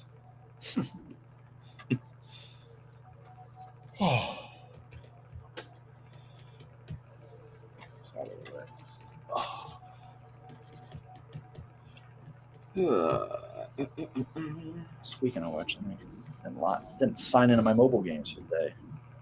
Oh wait, crap! No. That's gonna. I forgot it's connected to my phone, so that'll. Oh yeah. Like I try to do Bleach every day, but like sometimes I skip days. Like I just do the ones that have like timed stuff that I have to do, like in the morning. Yeah. Like Marvel Strike Force is a timed thing with the web store, and then 7 Deadly Sins has a timed thing for something in the PvP area. So I definitely do that in the morning. I think the only 3 mobile games I play are Fire Emblem Heroes, Bleach Brave Souls, and Final Fantasy 7 Ever Crisis. The new one. Yeah. I used to play all of those, but at some point I get bored with some of them, and then like I just drop them, and I may re-download them and pick them back up again at some point. Usually when something's coming out, but the ones I stay with are like the classics, Dokkan. But I just collect the cards now. I hardly play it because it's like nothing really to do. Where are my games? Maybe I could just like show them. I think I usually just log into them like once a day. I'll do like one mission, and then I'll do some summons if depending on what's going on. But that's it. Yeah, I only play 7 Deadly Sins, Grand Cross, 7 Deadly Sins, Idol, Dokkan, Legends, Bleach, and Strike Force. That's it. That's like the only. It's probably not going to capture because of the glare. I mean, I see it. I just can't like make everything. Make it out. Yeah, the 720p doesn't help on the shitty stream. Yeah. Not that it's your fault. That's just StreamYard. Another thing you guys don't know: if you don't pay for StreamYard, which is like $20 a month, ridiculous. If you don't pay for it, you're locked to like 720p streams. Yeah. One nice thing about doing a stream where it's not like we're not like playing something is at the very least it's not like we have to worry about that like lagging and all that stuff. You know, like if it's not capturing us just talking regularly, then there's something wrong. Yeah, if it's like gameplay, that's why one of the reasons I switched to OBS is because I have to do that for gameplay because you really can't do gameplay on StreamYard. It's so choppy and like ugly. Oh, Solar Flare asked you, by the way, Mark, I don't know if I ever asked you this, but what are your thoughts on the trailer for Legends ZA? Oh, it looks good. I mean, that's my favorite Pokemon Y besides like Soul Silver. Like everyone's obligated to either say Soul Silver or Hard Gold. That's like everyone's favorites, right? Yeah. But like besides that, because it's two games in one. How can you not? Besides that, Pokemon Y is actually like my favorite Pokemon game. So of course I'm happy to be revisiting the world and like Mega Evolutions being back and stuff. I'm also excited for the new Coliseum game. I forget what it's called, but the fact that we have like Pokemon Champions or something. Yeah. The fact that we have like all of the different kind of gimmicks together in one spot is like awesome. You can have like Dynamax versus like Mega. That's like super cool to me. But it's a shame the main games just can't do that. God forbid. yeah. My third favorite game is probably actually Legends Arceus. So if you combine my favorite game, which is Y, combined with like my favorite game style playing, which was Legends Arceus, of course, this is probably going to be my new favorite if they like nail everything. Yeah, I'm excited for it because I also really liked X and Y. I was bummed it didn't get a third game, and Mega Evolutions have been like my biggest thing that's been missing. So it's just nice. I'm excited for it. I still play Y. It's just sad when you go in there because none of your friends show up because there's no like social stuff anymore. Yeah. So like half of the functionality is like gone. It's like, and then if you can like still send your Pokemon to Pokemon Bank and then send them to home, but it's like I don't want my goal to be beating the game, sending the legendaries and shinies, and then restarting it again. But it does help me enjoy the game, I guess. But yeah.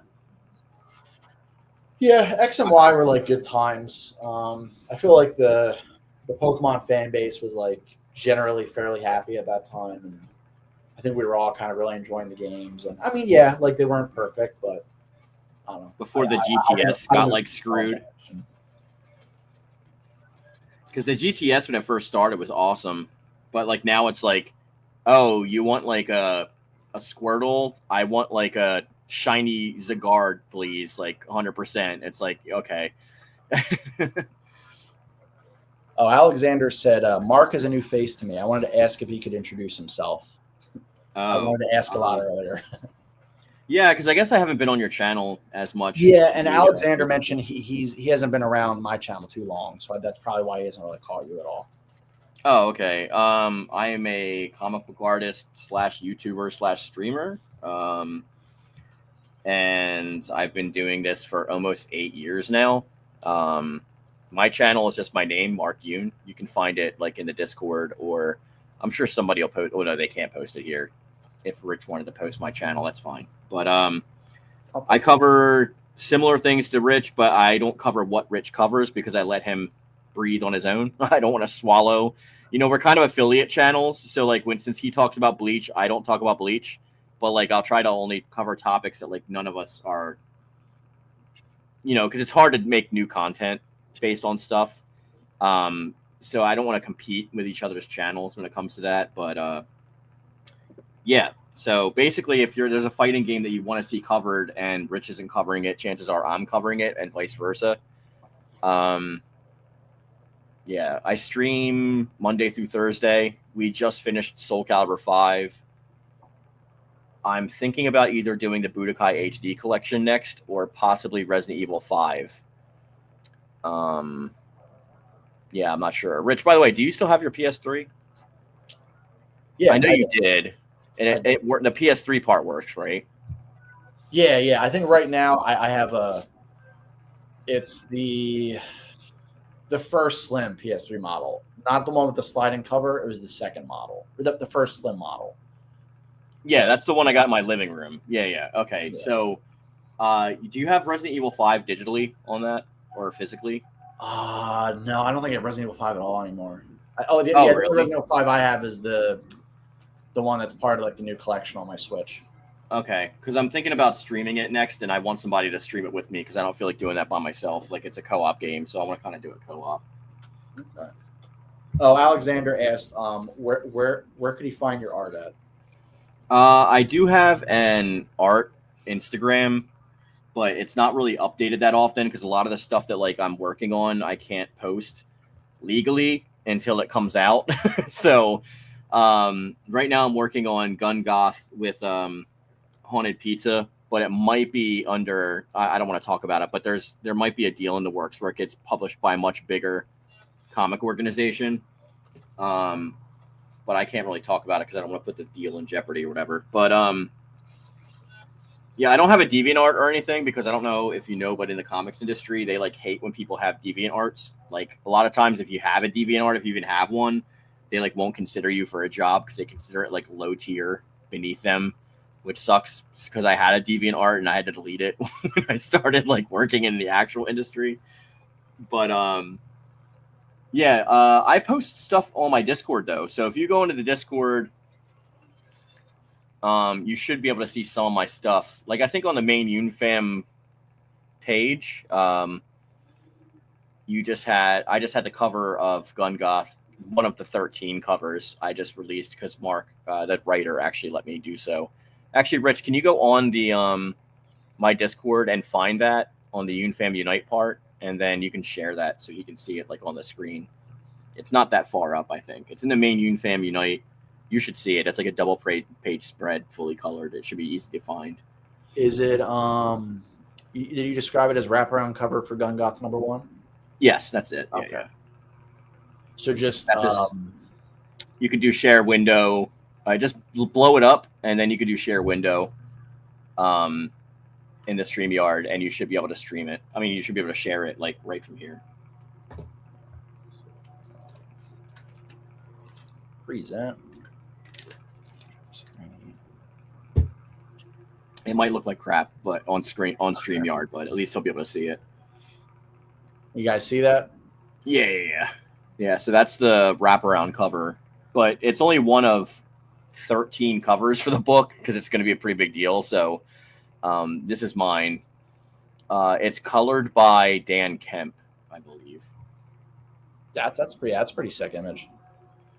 Thank you. He said, I'm an amateur 3D modeler for AAA games. Awesome. Oh, nice. Yeah, I got a buddy, a close buddy of mine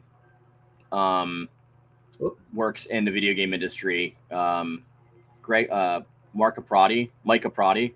He did the cover of all like those painted Far Cry pictures and stuff. And also Dexter Weeks does a lot of stuff. Like I think he's done stuff with like Gears of War and whatnot. So I have friends in that industry. Plus Shad is like a senior game developer. So like he's like big time salaried in the field. So yeah, we know some people. And he said, I get how the industry gets a lot of secrets. Oh yeah. I'm not losing money or getting like fired because I say too much. Like I watch what I say. Yeah. Unless I'm expressly told that I'm allowed to say something, I kind of stay away from it. That's just a general rule of thumb. It's easy to go by. But that's cool that you're a 3D animator. That's awesome. I wish I could say some stuff that Shad's working on right now, but I'm not going to get him in trouble either. Yeah. Start learning tell you later. School Art Bully if it rings a bell. Art Bully. No, it doesn't sound. I don't know. It sounds like vaguely familiar. I actually learned some 3D modeling in school. I was all right. I just kind of really, wasn't amazing at it. When I was in school, we had a typing class because the internet wasn't even out yet. Jesus Christ. Yeah, like the only computer games we had were Math Blaster Plus and the Oregon Trail, and I think like StarCraft maybe. It was like, there was like nothing back then. And you think like you hear the 90s and you think that's like when technology was emerging, but no, it's like it was later than that because I graduated in like 2001 and like we didn't even really have like cell phones yet, like crazily. I think I got my first cell phone when I was like 18 and it was like that blue Nokia brick that played Snake. I don't know if you've ever seen it. It's like, it's a tiny little screen. It's like a blue Nokia. It had an antenna. Like it was I think it was a brick, man. They last forever though.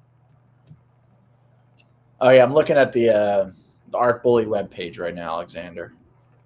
Cool. Oh, Spider-Man 2, Diablo 4, nice. Oh, nice. Very good. Q.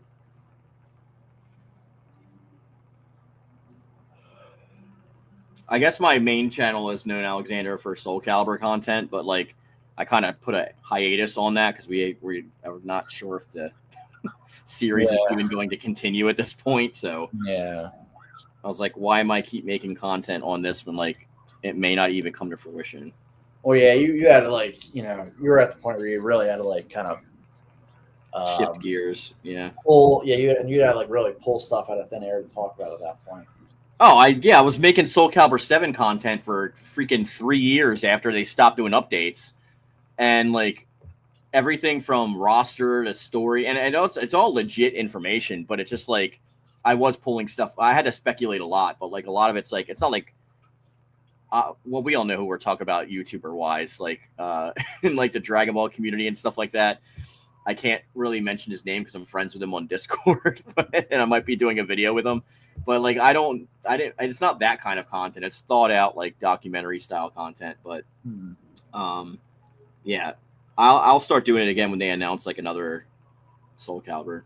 Yeah, I mean, I would love to talk more about Soul Calibur again. I feel like that was one of the things that really kind of helped grow my channel. But then like I kind of just, I don't know, the well just went dry for me. Rich, we've been doing this a long time because I know you started like a half a year after me, but I think I only started a couple months after you. Was it? Oh, I think I'm talking about 6 months because I took a hiatus. Yeah. But my first video, I think, was like June 21st, 2017. So this June will be 8 years. Yeah, and the first technical video I have is one where it was me and you talking about like, it was like one of the Dragon Ball Super episodes. No, that's my first. My first video is that. It's me and you talking about, I think, Frieza going forward in Dragon Ball Super or something like that. I thought your first one was the one where you had like gameplay of like J-Stars. It was. You were talking about some with Dragon Ball Super. It was. I think it was Frieza becoming a good guy in Super or something like that. Yeah, that's it. Oh, and Alexander said, Mark, I need a professional's opinion on something. Have you used a lot of drawing tablets in your career? Yeah, I'm using right now. I'm on a HD Wacom.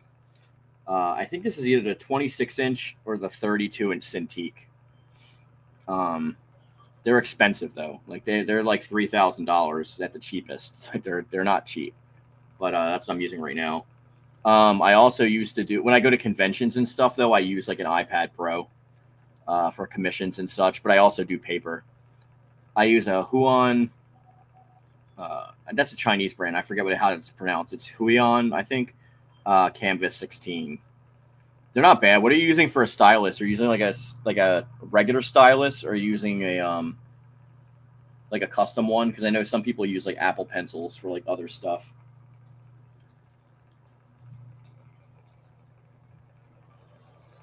Huion's not bad though. I'm not sure about the 16. It's been a while since I used one of those tablets, but I had one back in the day. Oh, you use the regular stylus? Okay. Do you need any suggestions about it or something? I switched to digital after my last book, Squirt, came out because like I realized that doing stuff on paper is so risky because like you make one mistake with ink and then it ruins the entire page and you have to start over again and it may not be as good as the last time. So I switched to digital then. And it's basically the same thing. It's just easier to cover up mistakes. Like you just like edit, undo instead of, wasting an entire couple days worth of work. By the way, Rich, you got to get up here again. It's been a while since you came up here. Yeah, maybe now that the summer's coming up. Maybe next year. I am actually coming to Florida for a few days in like May. It's for my cousin's graduation. Like, you know, my aunt and uncle that I also visit when I visit you. So why don't you extend it then and then stay here a couple days? Only thing is, let me see. Because my wife finished that, like, May is when the school year ends in Florida, so we wouldn't have to like have any what do you call it, obligations to take my wife to work or anything. We could just like sleep in and stuff. The only problem though is I already have some work lined up. I think a couple days like after her graduation, and then it's like I'm actually already requesting a couple days off that I unfortunately won't. You know, because then we'll do PTO at that place. I can't. You know, I'll be requesting off. Well, them. how many days? Because I mean, you could just stay for like 2 or 3 days, like max. You don't have to stay for a long time like usual. Yeah, it would probably be, or even 2 days. Like just stay for the weekend. We could actually just go do something, and then we'll chill out, play some video games, have a couple beers. Maybe we'll go to that instead of Mojo. Maybe did I take you to the Chinese buffet yet? The China Lee buffet here. Or did we just go to Mojo? I think we went to Mojo's. We got to go to the Chinese buffet here. It's like better than any of the ones I've had, and I went to in New Jersey. Let me because this time my dad is kind of the one like getting the tickets and all that for the plane and all that. So let me talk to him to see what like the more the logistics of that trip are, and maybe like you can extend it like a day or two. Yeah, or I'll at least see like how long we're even staying. Because right. we went there for the weekend, and maybe like at least 1 or 2 of the days I can maybe like come and visit or something. I don't know. Yeah. I'll see. Even if while you're there, you could just like sleep over for a day or two, whatever would be cool. Because the main thing is, I guess, just catching my cousin's graduation, and I forget if they're doing like a party or something after that. But if we're there like the rest of the weekend, maybe one or some of those days I can just visit for a bit. Sure, talk to your dad. Yeah, because then if I have to, if your aunt and uncle can't come to get you, I can like drop you off in Orlando again, like we did last time.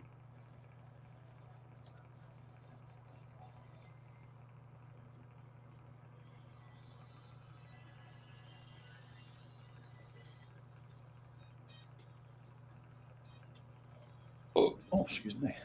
They're yelling at me in Discord because like I didn't know that the Xbox 360 only played about half of the original Xbox games. And I was like, why do you have an OG Xbox if you have a 360? So now they're going over some stuff of like games I'm not covered, and I looked into it, and it's like what is it? I just did the stupid thing. Where is it? In collection or gaming? Let's see. It was 462 games are backwards compatible out of 989. So it's like half. Yeah, it's about half. So I might have to actually get an original Xbox. Luckily, they're like pretty cheap. Like I think I've seen them for like $50 or less. But yeah, I don't think that's like a system that sells for like a huge amount. You know, despite how good it was. Yeah, no, it's not like my backwards compatible PS3 that I had to buy for streaming, which freaking cost like $400. Jesus. Later, Matt. And I got a discount on it. They sell for like 5 something. See you, Solar Flare. Thanks for dropping by. It's Matt. It's Matt Bennett, who we played with before. You know who it is. Yeah, I know. I guess I'm just so used to saying the username. Oh, because when I'm on your thing, I dox your friends all the time. I'm just like, "What's up, Josh? Like, what's up, Jane?" Okay, sure. As someone who's 23, any tips are good. Well, just ask me anything. It's Rich's AMA, but I mean, like, if you have any specific questions, I'd be happy to help you. Always helping like an artist, fellow artist. Yeah. I wonder if I can even share what I'm working on right now. I don't know if I can do the presents thing. Let me see if I can share screen.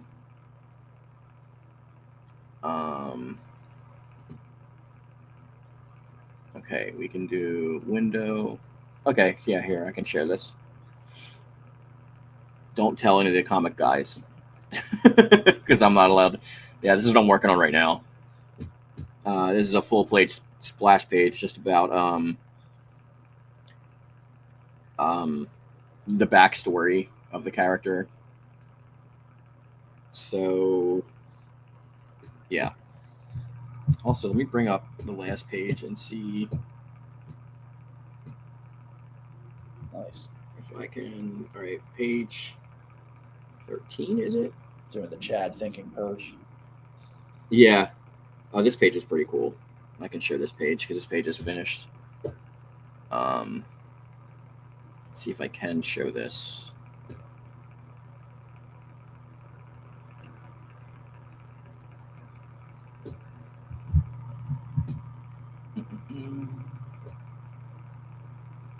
All right, let's stop sharing this, and then I'll try to share this page. They're working on getting colored like right now. Okay, yeah, I can. I don't think I'm doxing myself for anything, so this should be fine. Yeah, this is an action-y page. This page actually is already colored, but I don't want to share the colored stuff yet until like Mark shares them. But here's the black and whites. Let me see if I can zoom in a little bit here. There we go. Like so this panel's pretty cool. He's ripping his like jaw off. I like that panel. And it looks badass colored too. Dexter Weeks is doing the interior colors of the book. Yeah, so that's what I'm working on right now. Nice. Now let me exit it so I don't get in trouble. Okay.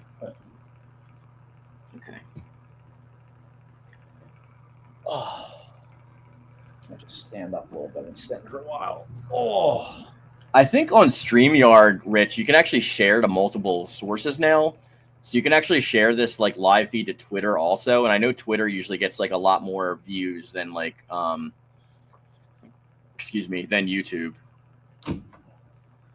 I actually right now I don't have a Twitter. I deactivated it. Oh, you deactivated it? Yeah. I might start it reactivated back mine. up again. I just need a little bit of a break from it. I had like 5,000 followers on my last Twitter, and then when all that stuff happened, I literally deleted it, and then like I had to make another one to like promote the book and stuff. So now like my new Twitter, I don't know if I had you as a friend on my new Twitter, but yeah, I don't know if I've seen you. I can't remember because I don't talk on it. I just promote stuff. Like I'm not like. I don't talk at all to anybody on Twitter like I used to. That's what I mainly try to do. I think I just, it's just that, they throw so much stuff at you and you can't help it. It's become such a cesspool that like, I just don't talk to anybody on there.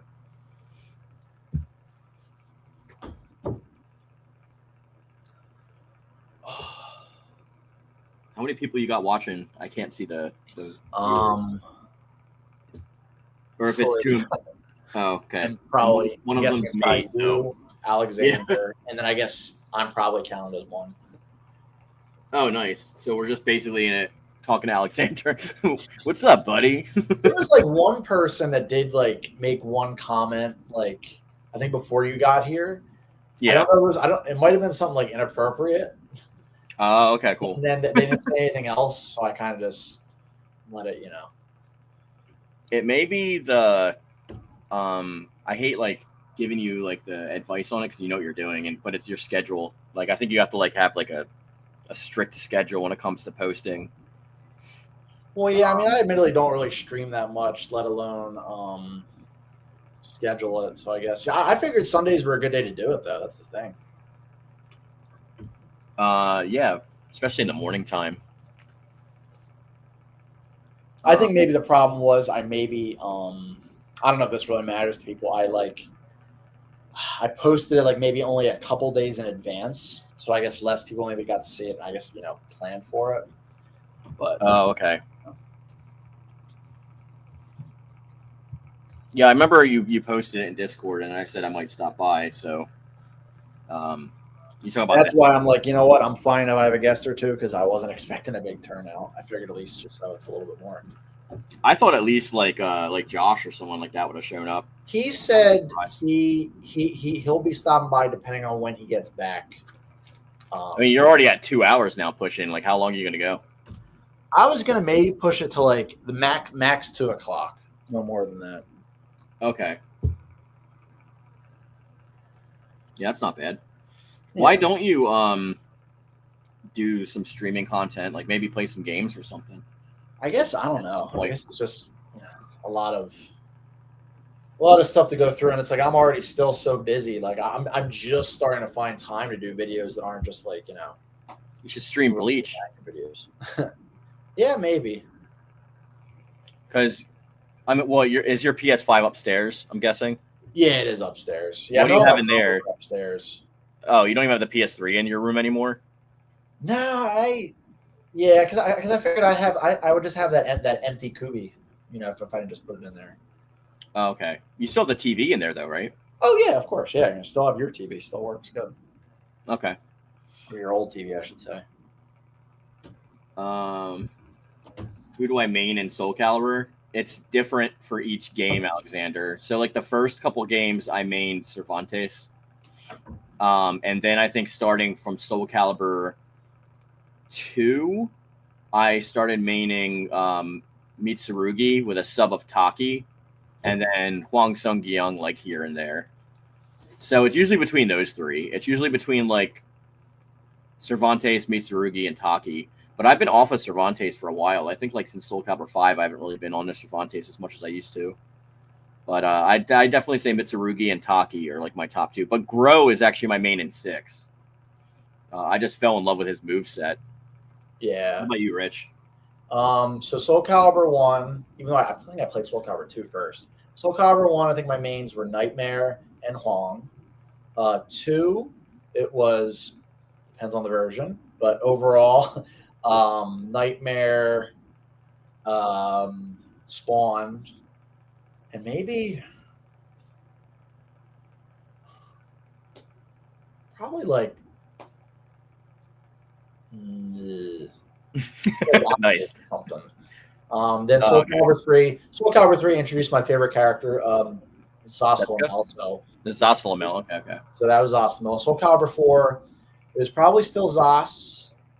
Yeah, I think it was still probably Zas. 5, Aeon. I actually really like Aeon. I wish they'd bring him back. Soul Calibur 6, probably Zas. Grow. Oh, and Huang. Yeah. Yeah. He's just really hard to use in 6, but yeah, he's still. Yeah.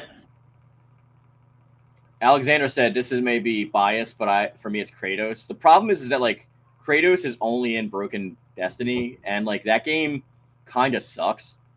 Like I like Broken Destiny as a portable version of Soul Calibur, but it's like to play that story, it's just an extended tutorial.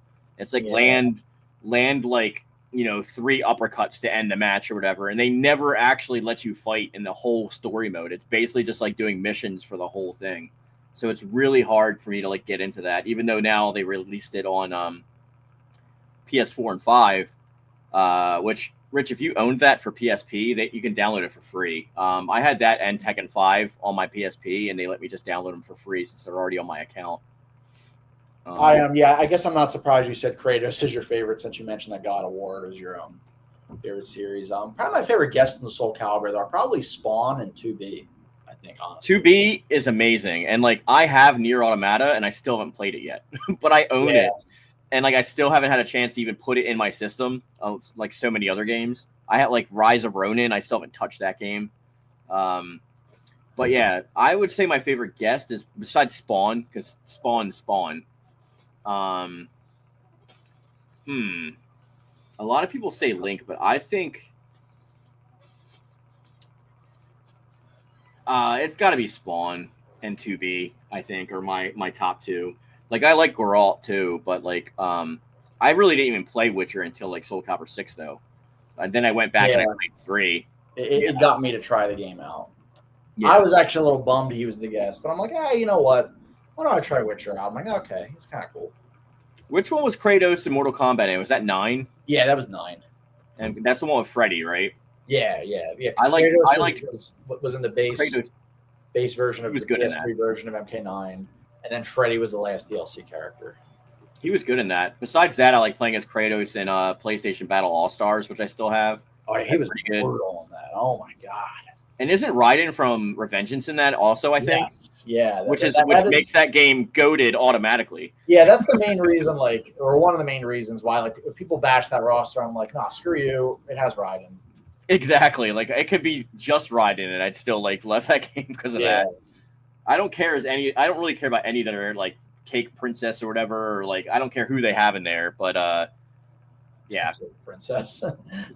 Is it like Fat Princess or something? Yeah, it's Fat Princess. I mean, either name is pretty accurate. We have to be correct nowadays, right? Yeah. BBW Princess. I wouldn't mind if that. I mean, I know people didn't like the game. I wouldn't mind if they made a sequel to PlayStation All Stars. I mean, it probably would have never happened. But. Yeah, I think the more Smash clones that are out there to compete with it, the better Smash becomes. So the problem is, it's like I feel like, I mean, you know, and I say this as I love someone that loves Smash. It's just that most people always just say that like there hasn't been a Smash clone that like people say like they really like. They all say like, oh, it's just not as good as Smash. It's not as good as Smash. It's like they don't realize that like Smash is on Battle Stadium Dawn was good. Fifth. What if we got a sequel to Battle Stadium Dawn? Because that was a good Smash clone. And that would be cool. I think it just with updated roster. Like, we get so many Dragon Ball, Naruto, and One Piece games. Yeah. It's kind of like, you know, if we were going to get a game like that, I'd rather it be a sequel to Jump Ultimate Stars. Right. Yeah. Hopefully the next like anniversary game is not like Jump Force, and it's more like J Stars or like Superstars or Ultimate Stars. Yeah, they were better. It's funny because people generally like those games, but J Stars was kind of divisive, and obviously we know people. I don't know. I still remember our memory of like you guys went to New York. Yeah, we enjoyed J Stars, but I feel like the opinion on that is generally like, you know. I love that game. I like the story mode. Everything about that game is good to me. Yeah, Jump Force is a lot more divisive in my opinion. Yeah, from everything down to the art style to the shitty story, but. I still have a wall scroll of it hanging up right above my arcades over there. I don't have any of my backlighting on right now because I'm just like drawing, but I think Alexander didn't like my take because he was like, Broken Destiny's the best Soul Calibur game in existence. I'm sorry, Alexander. Don't mind my shitty takes.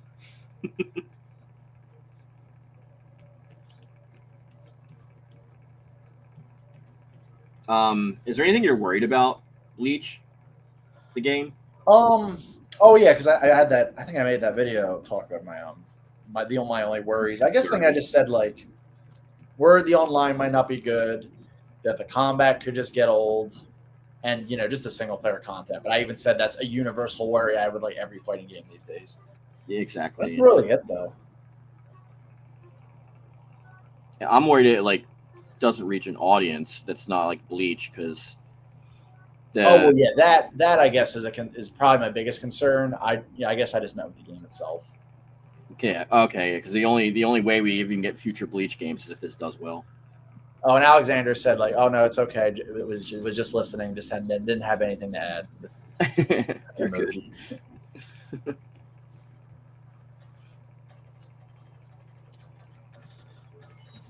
Just practicing my world famous self-deprecating humor.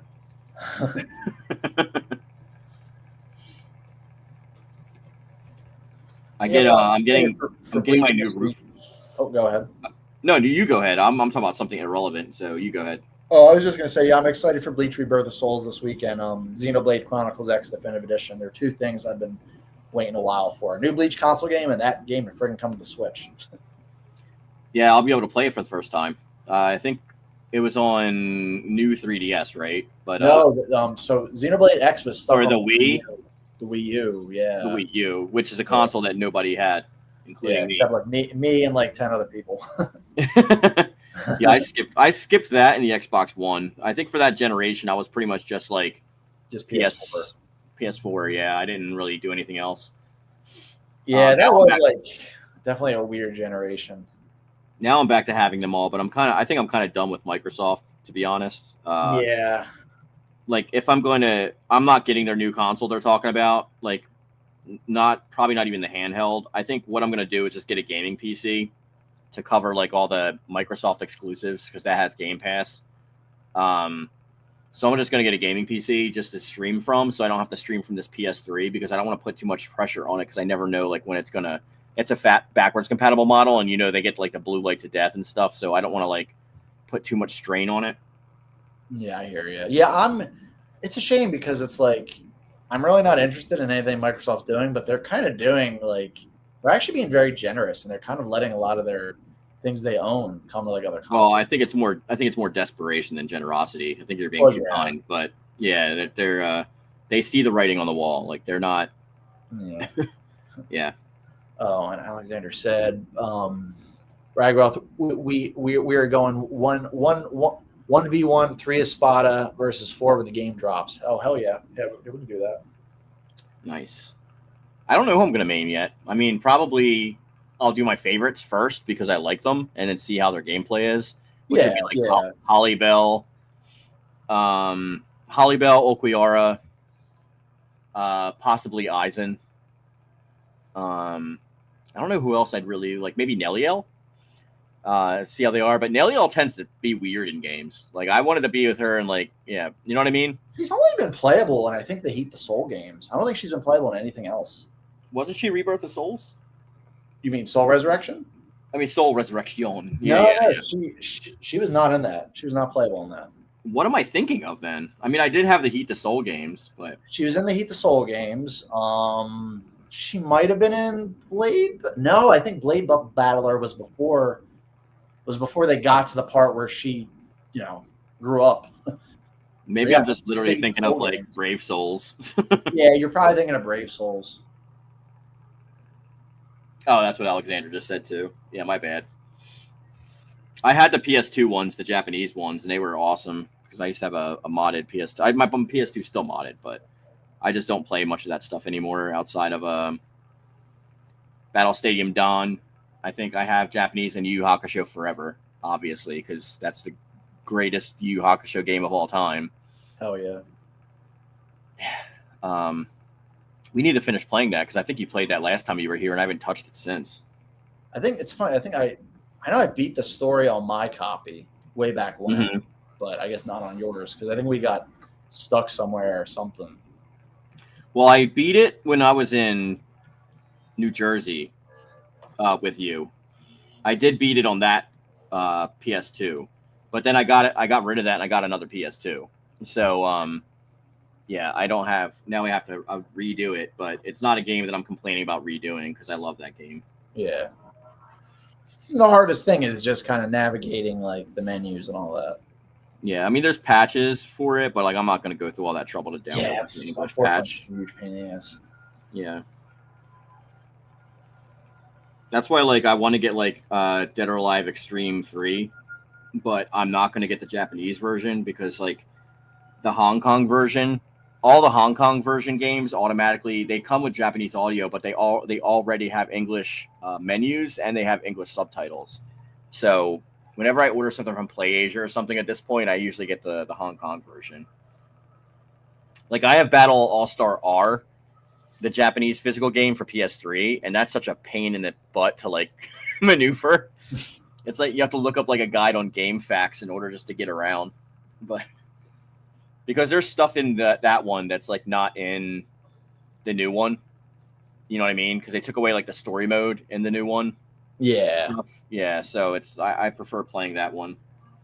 And Battle's in both, so who cares? Yeah, I was happy they brought him back in the re-release of All-Star Battle because I was worried about that. Yeah, I remember I think we talked about it when that was like coming out. I was like, well, if he's not in it, I'm not buying it. that was like my big thing with that game. Yeah. Oh, that's what I think I was thinking about. Because I was thinking, you know how they announced the remakes to Tony Hawk 3 and 4, and how because I think they haven't shown Bam Margera, and a lot of people think he's not going to be in it because of all the controversy. Yeah, going on. And I'm like, well, maybe just because just because they didn't show him right away doesn't mean he's not in it. And I was thinking, I'm like, there was some example that I'm thinking of that like didn't show like some kind of character because of maybe some outstanding, issue or something like that. I'm like, I wonder if maybe that was the issue because they did not show Bao right away for that game. And they eventually did like later on and kind of highlighted at the end of the game. It's not like it was a surprise because anyone who played the original game would know. So you're probably right. I think it's just more of a matter of like, because sometimes they might not want to go through the legal troubles and all that stuff. Well, in Bao's case, I don't know. It's hard to say with the Bam Margera thing. Right.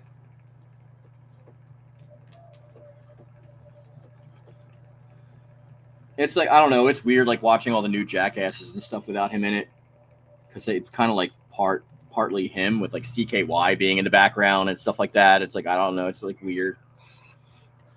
Alexander asked, why do I think that Baragon didn't make in the game?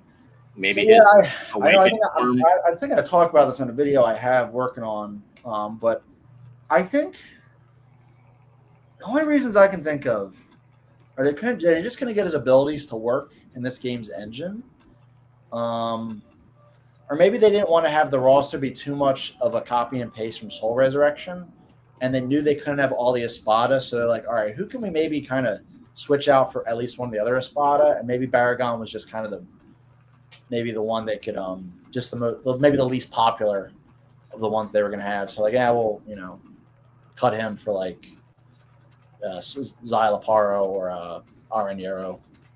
How do you feel about like the 1,000-Year Blood War arc being represented with DLC costumes? I think the costumes are fine because I think they're mostly for characters that didn't really show too much new like abilities in the 1,000-Year Blood War and such. Because it's like, they don't have one for Kenpachi, and we obviously know he gets some crazy upgrades. And Right. and Aizen fights very differently, and he doesn't have one. So I'm fine with it. Do you think they'll expand the story at any point, or do you think it'll pretty much just cover this, and then like maybe if we get a sequel, they'll focus on that? Honestly, I don't know. Problem is, I don't really know. Well, I know some stuff this company's worked on. I've just never really seen them work on like a major game that had DLC and stuff. So I'm not really sure. I have a feeling they might not expand the story and they just might wait for a sequel, but I don't know. It's really hard to say. I mean, obviously, I'd like them to. Right. Are you excited for Hinokami Chronicles 2, or do you feel like it's stuff that should have been in the first game?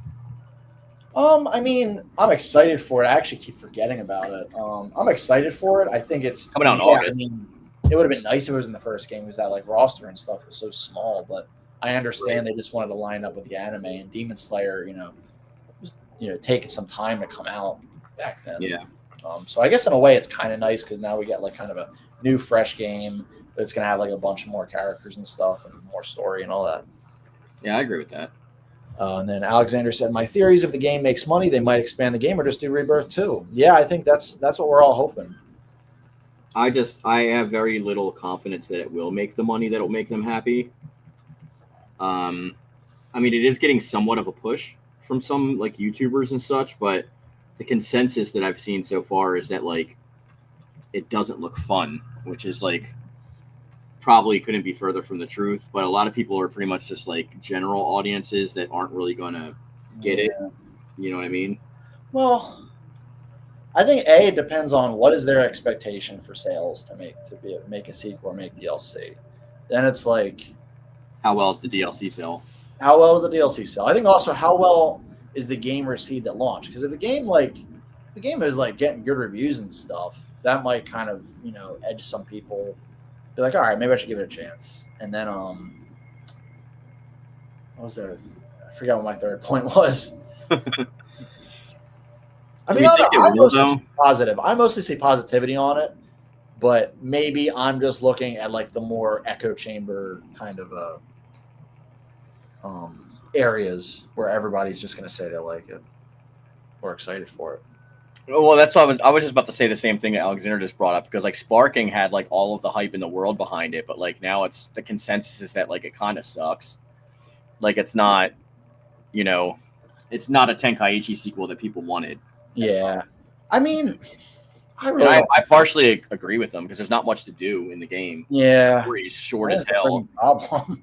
Yeah, the story is short as hell. There's like, it's just like constantly repeating the story is like how you unlock the what ifs and whatnot, and then there's like nothing really to unlock in the game, outside of just like You just buying get it so characters. fast. That's the thing. Yeah, like I think I have 22 hours in the game, and I've literally done everything in the game, except for like one what if mission that's glitched for me. So I'm like, and I can't even try it until like I get my PS5 Pro, because my PS5 just like crashes after like an hour of playing anything. So yeah.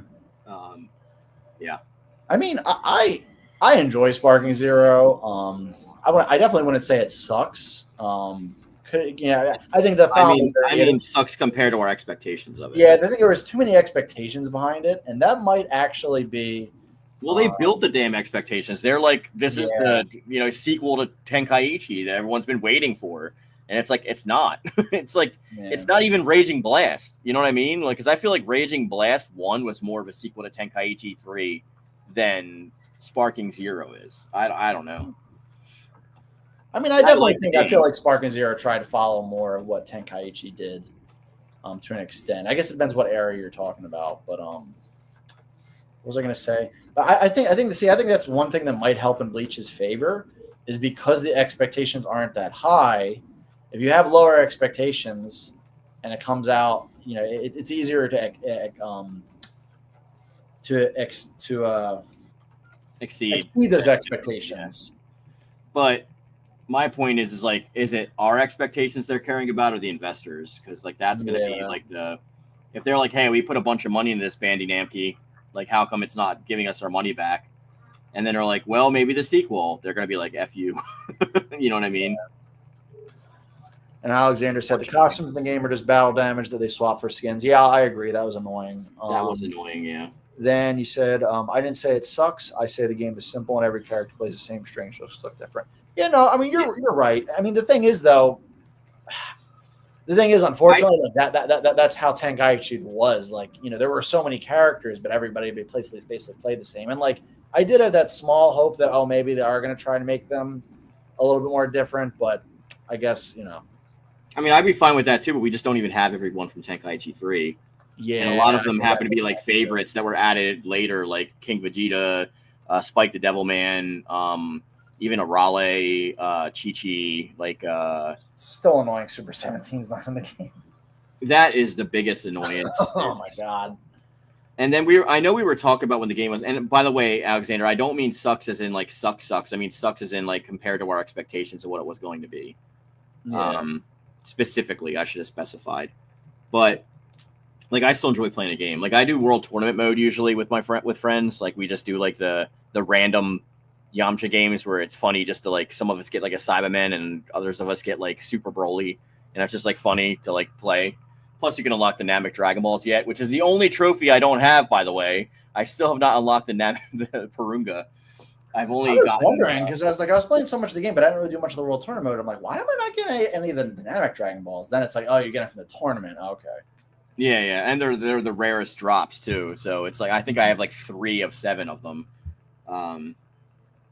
So it's a lot of like repetitivity when it comes to that. What would have been cool is if they had the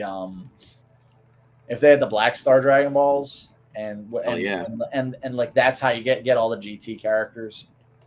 Oh yeah. Alexander said, I just pray to God Bleach has mix-ups and not just wait for the other guy to stop blocking or deplete his shield thing. Yeah.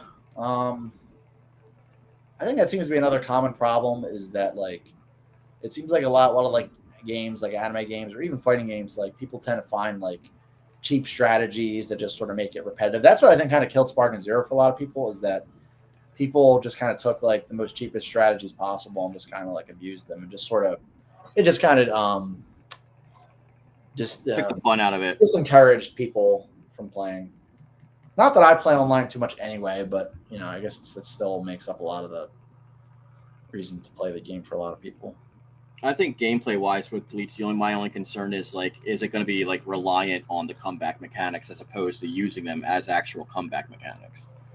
I did hear. I've heard some people say that from when they played it, like you're probably more in the Awakening forms than you are the base forms. I think I heard that.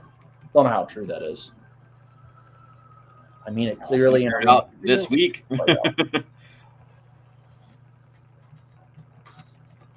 We won't have to wait long. Yeah. Yeah, I guess maybe I want to say the review embargo will lift on maybe Tuesday, I think. Usually Tuesday seems to be a common day for that to happen. It's kind of scary that they're waiting so long for that because the game's coming out on Friday. Yeah, but to be fair, I think it's most games. Typically the reviews come out like just a few days in advance. I mean, they really should come out like earlier, in my opinion. But that's nothing uncommon, I would say.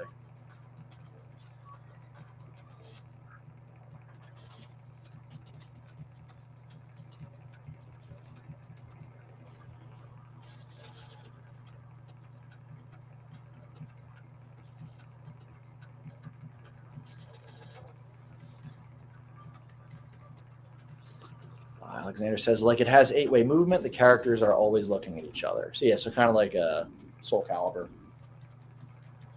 Yeah, I heard it's more like a Soul Calibur than like another traditional arena fighter. So that's that gives me some hope. Yeah. Yeah, especially because you don't really – most games these days, they're either 2D or an arena fighter. It's, I think Tekken is really the only – at least, well, I mean, Soul Calibur 6, but that came out some years ago. Tekken 8 is really the only game that's kind of like just a 3D head-on fighting game. Because, God forbid we get a new Soul Calibur. Would certainly boost my channel at that point with like 4 years worth of content that people can catch up on instantly. Yeah, I mean, sure. I mean, if or when they ever do announce a new game, I think your videos will definitely get a lot of buzz. I mean, I had like PlayStation covered my channel, and then also the Soul Calibur portal itself like wrote a whole article about my channel, which was really cool. Cool. But then they're like, I think that's how Lonnie found my channel. Actually, was through the PlayStation article. But Harada's like, no, Mark's talked shit on me before, so he's not allowed. He's not allowed to make it. That don't ask me for shit was specifically about me. He's like, oh, Makariuna, don't ask me for shit. Don't ask me for shit.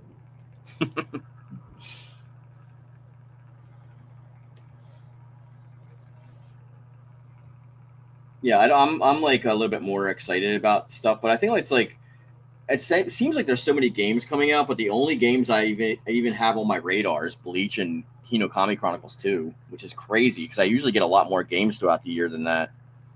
Well, I know May has a lot of stuff I want. May and I think August. Oh, April has Fatal Fury. Thankfully, I already have that paid off though. Then I got to find out when Switch 2 is coming out too.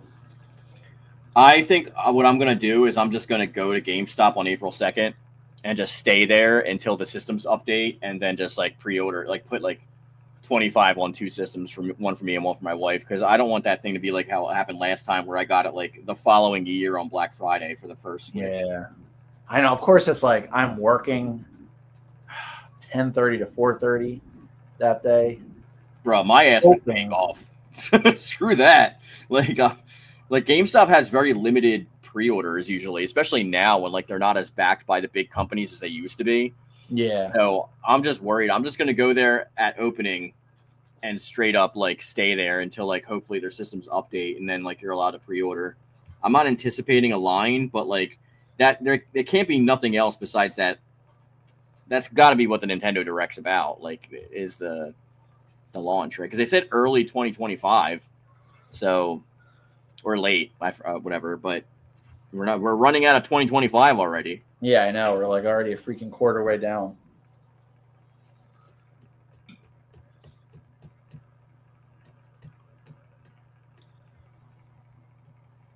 I'll actually be right back. I'm gonna go to the bathroom. All right.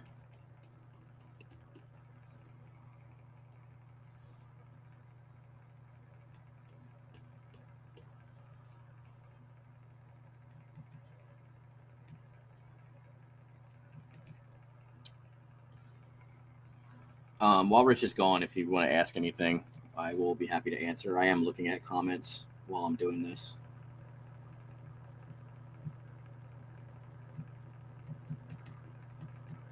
I will try to keep it going for him.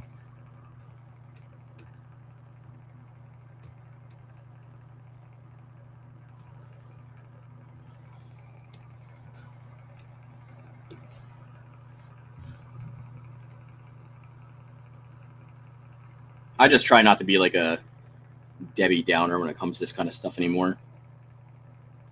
I kind of just take it all in stride.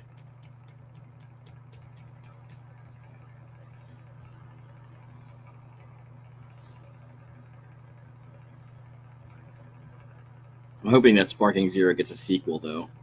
I just want to see more stuff for the story.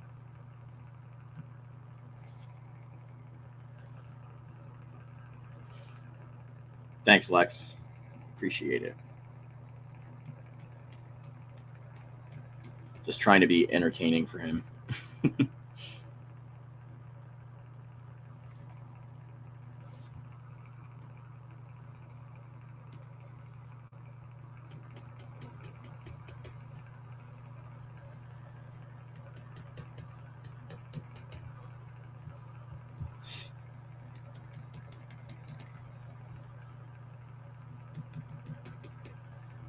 Because when he gets back, I'm gonna actually have to go pretty soon because I have another podcast that I got to do at 5:00. So I got to finish watching this movie for the podcast. I'll probably post the link in the Discord, Alexander. But if you want to go to the channel ahead of time and subscribe there, because I'm there live every Wednesday and Sunday. It's the channel's name is Primetime Polton. It's actually Mark Polton's channel, Image and DC Comics writer.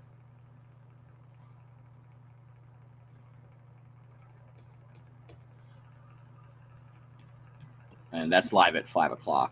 All right, I'm back.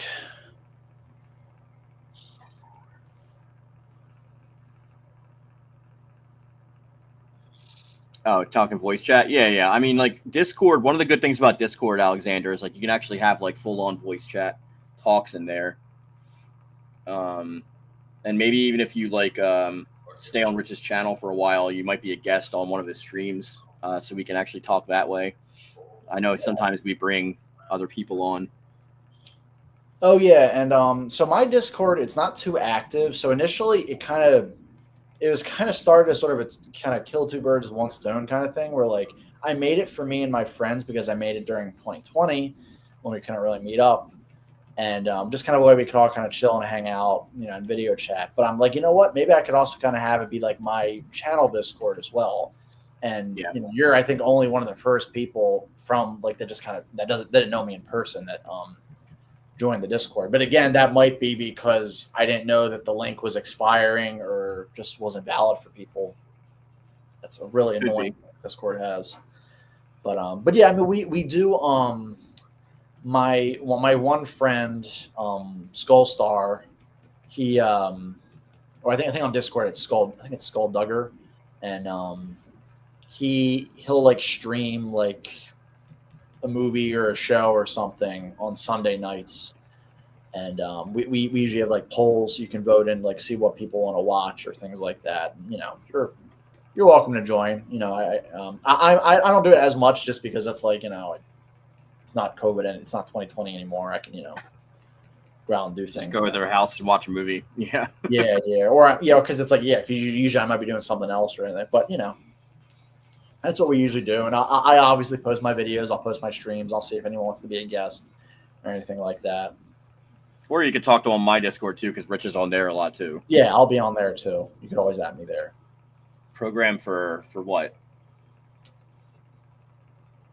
Oh, yeah, no, it's like Discord calls, yes. or StreamYard. You do they do the watch party on. Yeah, Discord, right? it's just you go on one of the channels on Discord. I forget. I think we usually just do the first channel. You just go in there and you'll be with other people. You can either just use their voice, you can put on your camera or whatever. I mean, I remember we used to do our cameras more frequently when we were kind of in lockdown, but I guess now that we can kind of see each other again, we just kind of just have it be our profile pictures.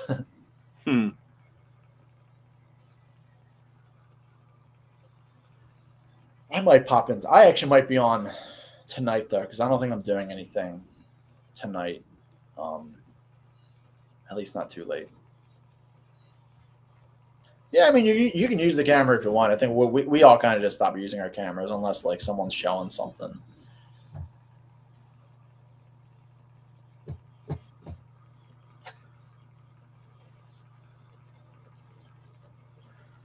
I'll turn on my camera. I'll just be like shirtless. Like recording in the shower. Yeah. You're like, hey, this is Ragnarok. So on today's episode, what time zone are you in, Alexander? If you don't mind me asking. He's like Mother Russia's time zone.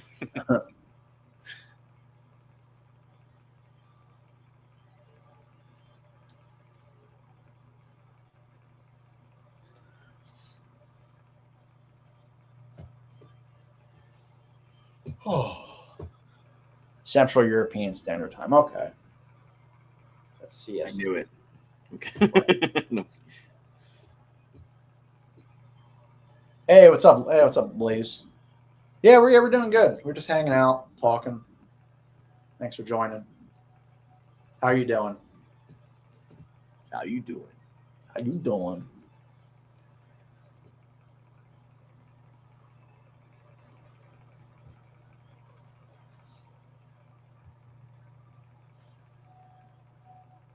It's a stormy, rainy day today. That's why my room's so dark. My window's actually open, but it's like, I guess I could put on my that light. Oh, that makes my background go away and it makes me look like a ghost. Yeah, it's kind of like not really sunny or anything here. It's just kind of like light cloudy. Or Blaze said, "I'm just taking it easy." That's good. It's just a chill Sunday.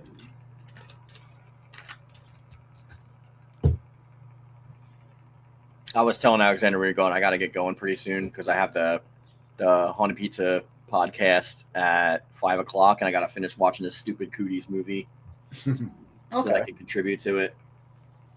Yeah, I mean, I'm gonna just go till 2 anyway. And my headphones are beeping at me that they're about to die, and I need to recharge them. And I need them for that stream too, which kind of sucks because like I've only been using them for while I've been on with you, which is what, like an hour and a half. Probably, yeah. And usually they last a lot longer than that. So I gotta check to see if like maybe one of them are dying or something. I have had these for like a long time now, so I don't know. I refuse to get the new ones, the pros, because they're like Apple ones that like hang on your ear, and I hate. I don't know if I have the divot or whatever that like everyone else has, but like I can't have them hanging in my ear like AirPods do because they just fall out. All right. Everybody says I have to write quick notes soon. Coming up with a support character. I think for his story. Oh, okay, cool. My wife's probably gonna yell at me to eat something too because I haven't eaten yet today. I feel like I had a decently sized breakfast, but I have a feeling I'm gonna get hungry soon. You know me, I try to like eat like once a day. Yeah. Calorie deficit and all that. Not that it works. It doesn't work. No, it works. I just like I'll be like, yes, I've been doing good all week, and then like let me drink like 20 beers during the weekend. Yeah. Just, like, destroy all of my like exercise and eating healthy. Tagging more details in Discord. Cool. All right.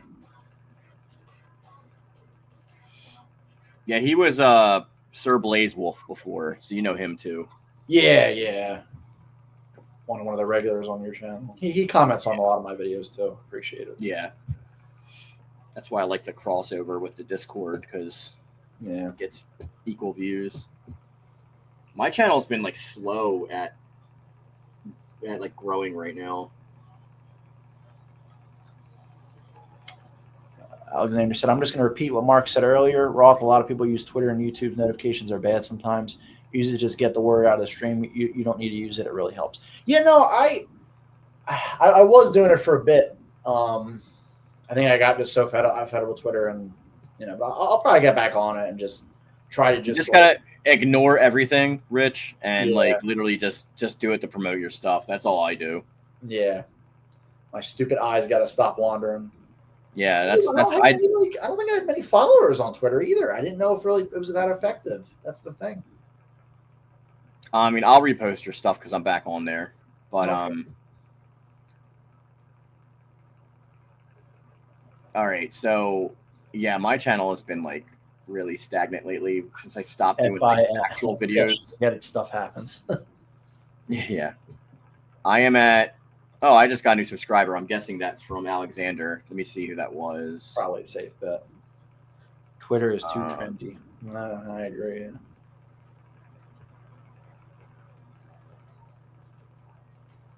right, see all subscribers, and let's do date subscribed.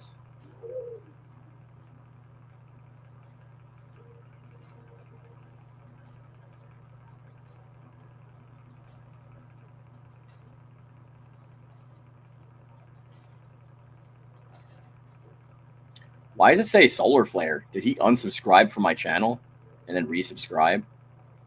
Maybe he accidentally did. Sometimes YouTube will also unsubscribe you automatically. Yeah, that's so annoying. I hate that they do that. Yeah.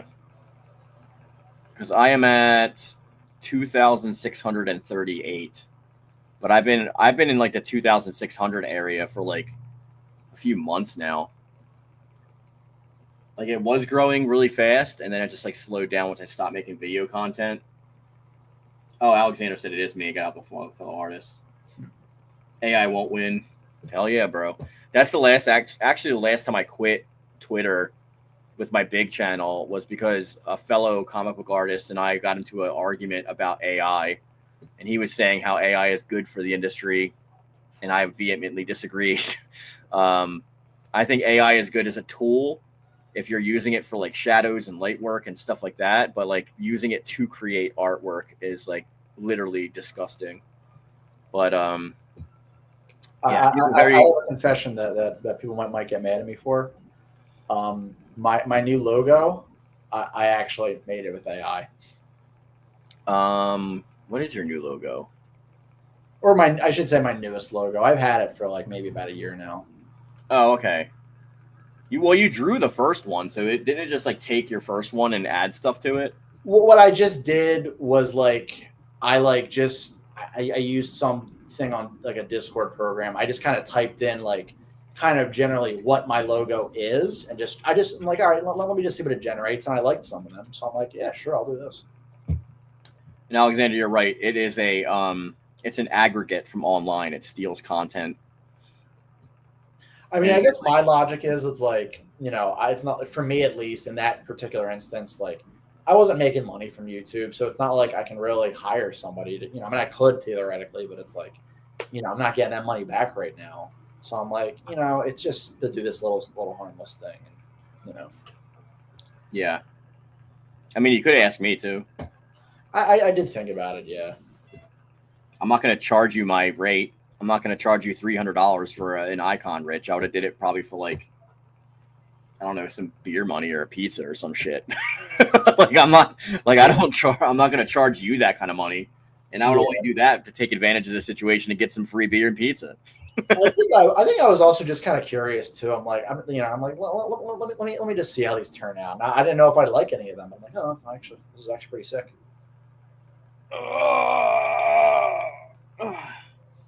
Yeah, like when I use AI Wolf, I use it like if I'm like drawing a comic page and I'm doing shadows, I have this little ball that generates like shadows on the ground. It's like an AI tool, and I'll use that to know exactly where to place the shadows and stuff like that. But I use it as a tool. I don't use it to do any of the art for myself. I mean, I just showed you I was drawing right now, so I don't really use it for like anything to replace me. I do it to like as another paintbrush kind of thing. I've used ChatGPT for cover letters. Not that it really made a difference, but just to say my wife uses it a lot, and then like I have to like check over its work and correct it. So yeah, it works when it works, just like all technology. But my headphones are beeping at me, so I am going to have to go, I think. All right. Yeah, no problem.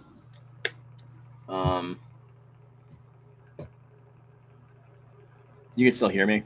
Yeah, I can still hear you. Okay. I just didn't want to be doubled up. And I don't know if you can hear my fan. If you can, I'm sorry. I'll turn it off. I can't. Oh, you can't? Okay. Anyone else here Mark's fan? I could stay for a couple more minutes. Okay. I do probably have to eat and then finish watching this dumb, horrible movie. Oh my goodness. You think there'll be another? You think when they do the next Dragon Ball movie, do you think it's going to have like the same kind of 3D thing, or do you think they're going to go back to like a art style? I think it depends. First of all, if the studio that animated the Broly movie is available, because I think last time the reason they couldn't get them for superheroes because they were Working on doing One Piece stuff, I think, and also Lord Blazefire says he couldn't hear the fan either.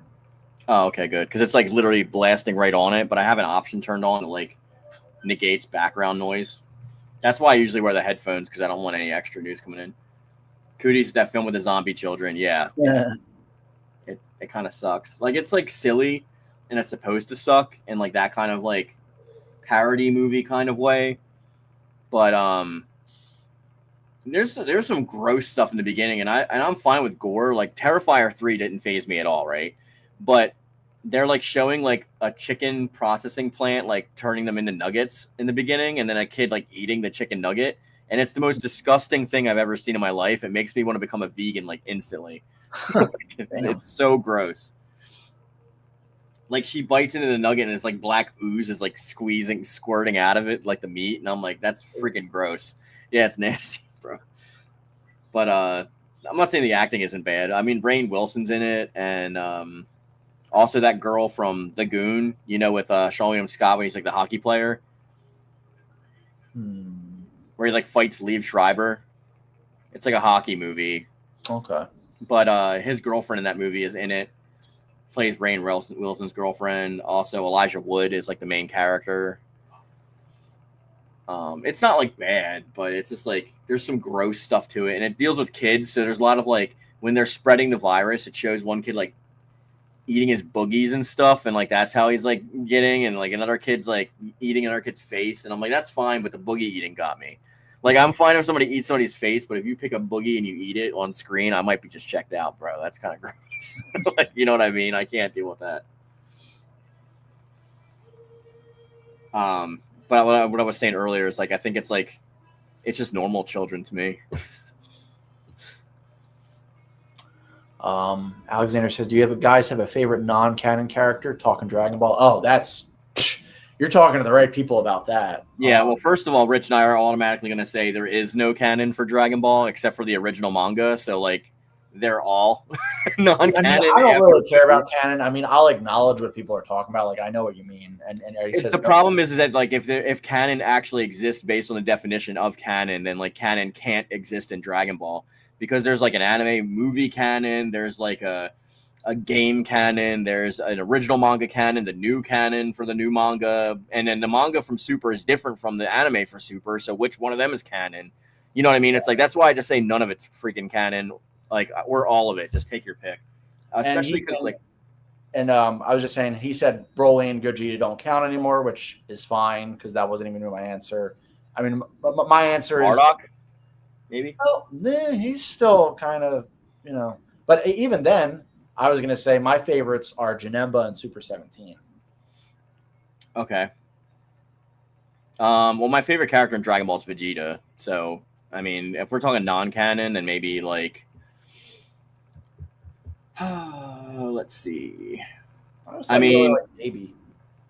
I think Baby. Yeah. I like Baby too. It's probably Baby and Super 17. That's not even how canon spelled Blaze. That's canon as that's like a bullet, like a cannonball. We're talking about canon like that the Catholic Church created the Bible with. That's where like the word canon comes from. It's CANON. But that's special beam canon. You're talking. Exactly. Yeah. Like Alexander said, yeah, he's not really a big fan of Super. Basically, seems like a lot of people aren't crazy about Super. Super is my least favorite part of all of Dragon Ball, and it's not that I don't enjoy parts and aspects of it because I do, but like, yeah, I got you. But if it comes to like out of all of the actual parts, like I even like it less probably than a promotional anime Dragon Ball Heroes because at least there's like cool stuff in there. Like I do like Dragon Ball Heroes. People hate on it. I like it. Yeah, I like it. So I don't know. Like I think Super plays it way too safe, and they retell character arcs that have already been told before in the past and retread water. I was gonna say like probably I might get some heat for this.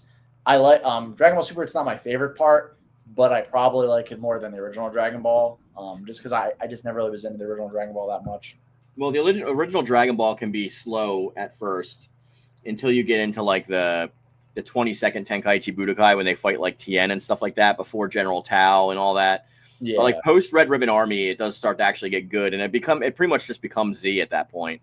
Because Goku gets he grows up into like a teenager and he looks like almost like himself and fighting Piccolo, and yeah, it's. I think the annoying thing about Super for me is just that the first two arcs are just retelling Battle of Gods and Revival F. Even the Black arc though is literally just like the Android Saga over again. Yeah, it's not. I like the Black arc, but I like part. I think they shit the bed with the ending. Like that weird Sword of Hope crap annoys this crap out of me every time. I don't know how you get like a Genki Dama into a sword, but I mean, I thought it was cool. But Rich is like, agree to disagree. He said I put DB and DBZ first. I guess I'm old. Well, I think you're around Rich's age, and I'm older. No, you're older than Rich, I think. Because Blaze is in, well, Rich, you're in your 30s now too, aren't you? Yeah, you're like 30, 34. Yeah. So I think you're around Wolf's age. I think Wolf is 2 years younger than me, so he's 40. And I'll be 42 in July.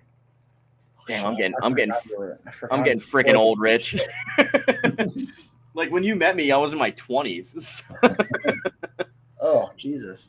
Isn't that crazy? I'll be 42 in July, bro.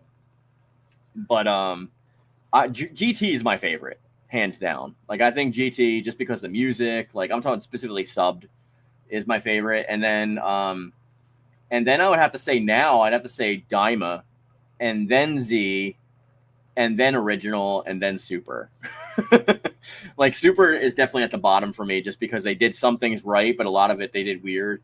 And then I also don't like the fact that like the manga is different from the anime, so it's like you can't even tell which one to like go with. And they do cool stuff in the manga, and then the anime they just like go weird and basic. I don't know. Who cares? You like what you like. I'm not gonna police what anyone likes. Yeah, I mean, I always liked GT. I never had a problem with it. I mean, there's parts of it I don't like, but overall, I always really liked it.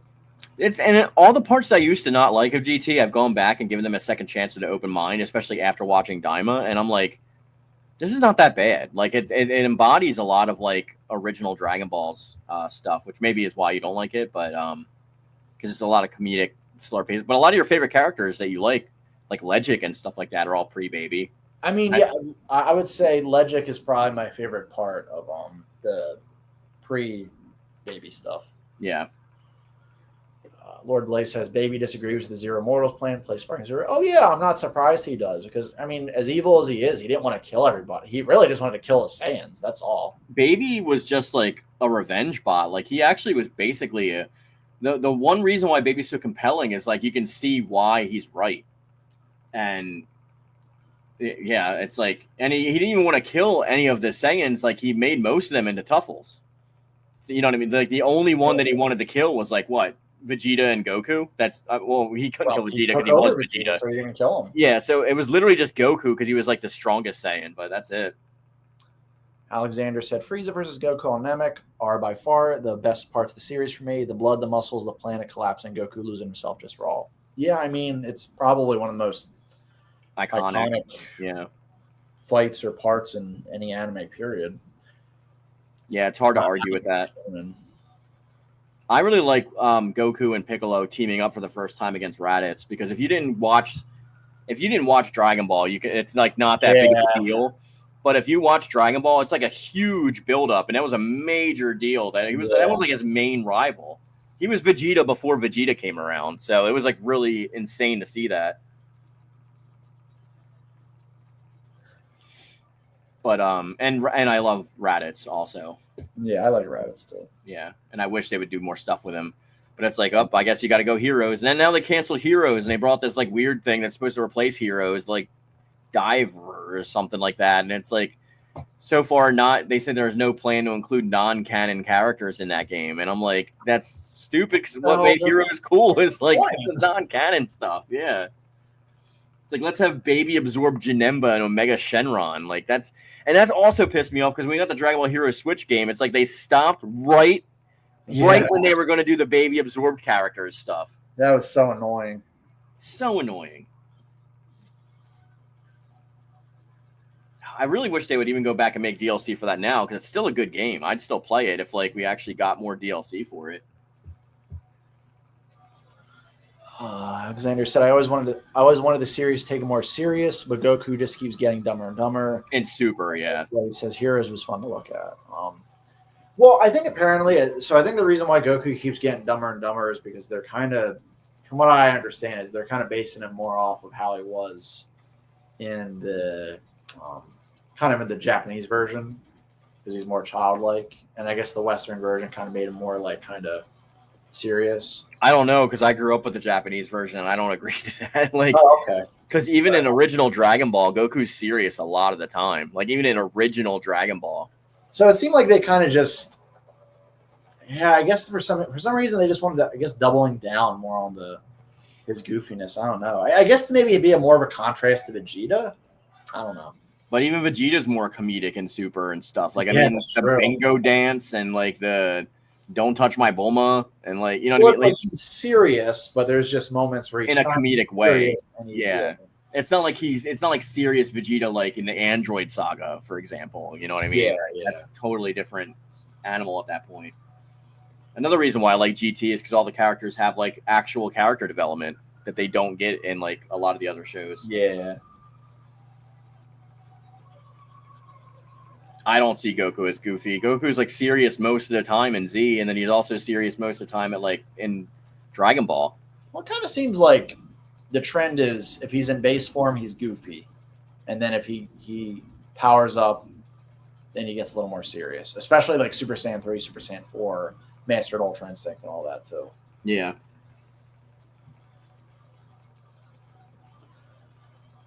Let's see. At this point, every other arc is just a recycle of the arc that already happened. That's exactly what I'm saying. Because even the Goku Black arc, which Richard's talking about, it's basically just like Future Trunks again, coming from the past, the future again, to help stop like, you know, something else that wiped out humanity again. I didn't mind it because I always wanted them to revisit stuff with Trunks. I think that's kind of why like I thought it was cool. Like I always wondered like, oh, what's happening in that future now anyway. Well, it's a shame. It's just kind of like, you know, just someone trying to destroy it again, and you know. Yeah, I mean, I did like the stuff with like Zamasu, like, you know, wanting to be like the only. Well, now we know he's not a god based on Daima, but the only like one of those other worlders that like was against humanity as opposed to working within the system. But that was interesting to me. I actually don't like that they used Goku's body for Black. I feel like if they used somebody else, because that's just also like a baby ripoff from like the Baby Saga. But I feel like if they used somebody else and powered them up past their normal powers, it would have been cool. Like, what if they did Piccolo evil, even though they already did that in like the World's Strongest?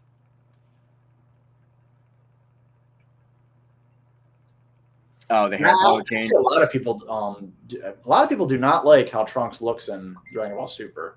I mean, I guess it's a good excuse to say that that's not the future Trunk that was in Z. Maybe it's like an alternate timeline. Future Trunks just had a similar backstory to like our future Trunks. So, I mean, I will say I definitely prefer how he looks in Z. I don't think he looks that bad in Super, but you know, Because at least GT has an excuse because it's not future Trunks. It's like actual like kid Trunks, just grown up to future Trunks' age.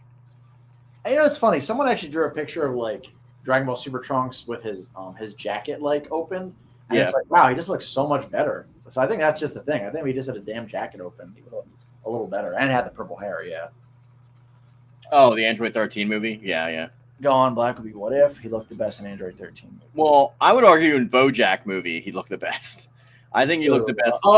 Yeah. Trunks. Absolutely. That is my favorite design of Trunks. Yeah, I think BoJack movie is my favorite also. 13 is pretty good too, because that was like the first time he officially showed up as like the 3 Super Saiyans all together. He had the same like design. He didn't have a new design though in that, right? No, he was Z. He was pretty much Z, but like but I think he had I guess because the movies look a little better, I guess it kind of, made him look a little better too. Yeah, and I think Nomura actually does the character designs for those instead of Z, who's somebody else. Yeah, it's the same look. I think it's just because it's a higher budget thing. It probably just maybe he's thinking of BoJack, the tournament movie when it's like he's got the cut off jacket. Yeah, the long ass hair. Yeah, when he was feeling sorry for Tien and yeah, he could have wiped him out in like 8 seconds. I love how like Vegeta just like turns off the TV. He's like, yeah, okay, that's not happening.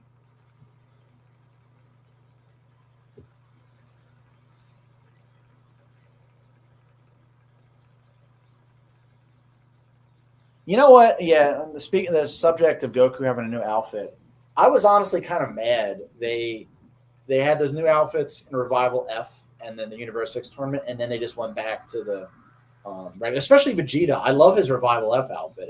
They just keep going back to the damn blue spandex with sand on it. Well, my favorite Vegeta is probably GT Vegeta with that leather outfit. Yes, well, yeah, obviously that's my favorite too. It's like, I would have been fine if it kept the Revival F. End of Z GT Goku is my favorite gi for that too. The blue on top with like the yeah. And he does have a new outfit in Daima though.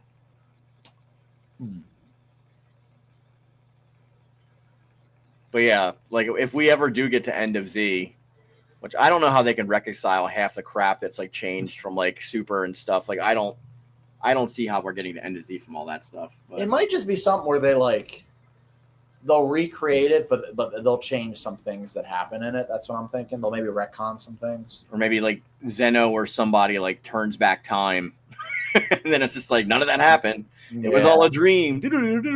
Like I mean. If they do some kind of ass pull like that, then Super is even worse off than it was before. But I don't see how they reconcile the two.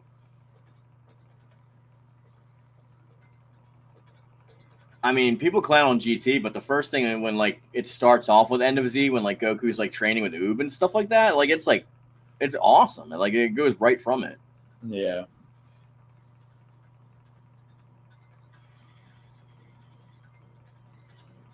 Daima is going to lead to the End of Z. Super is just going to be fan service. I guess I've seen all of Daima, and it doesn't really do that. And Daima, especially because it ends before even Super begins. Yeah, it's done now. It's a one shot, so it already finished airing. I don't know if he hasn't seen it since like if he's watching the English version, but the Japanese version's done.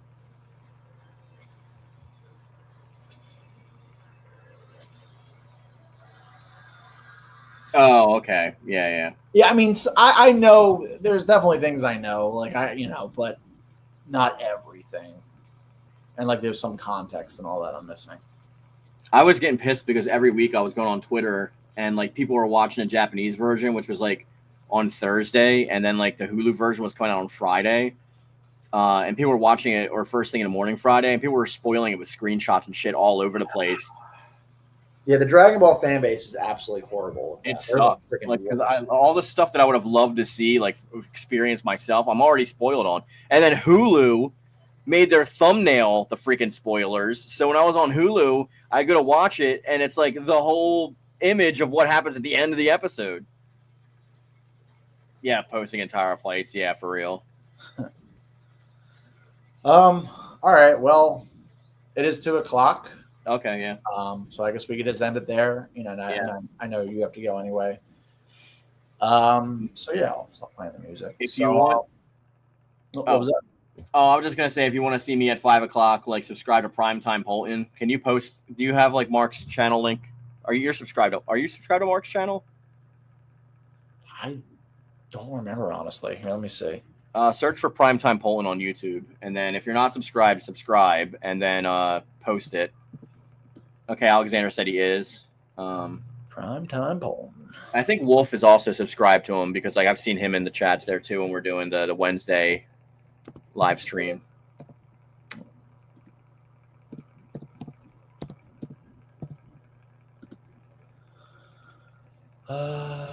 Here we go. I think this is him. Is his logo like kind of like a sheet? No, it's like a.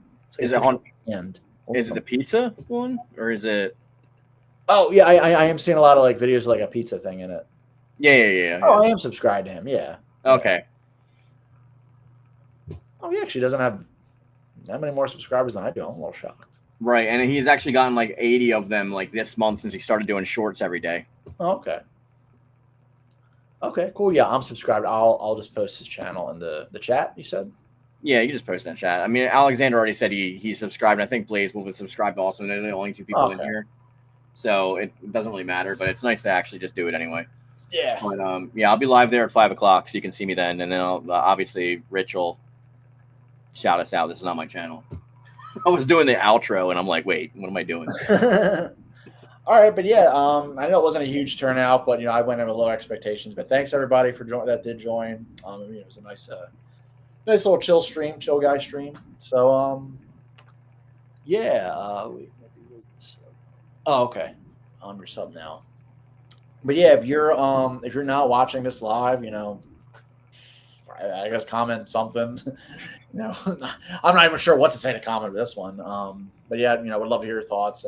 Thanks again for being with me on this journey. Hopefully, maybe I'll hit 2,000 subscribers sometime soon. But yeah, as I always say, another time, another place. Keep being awesome.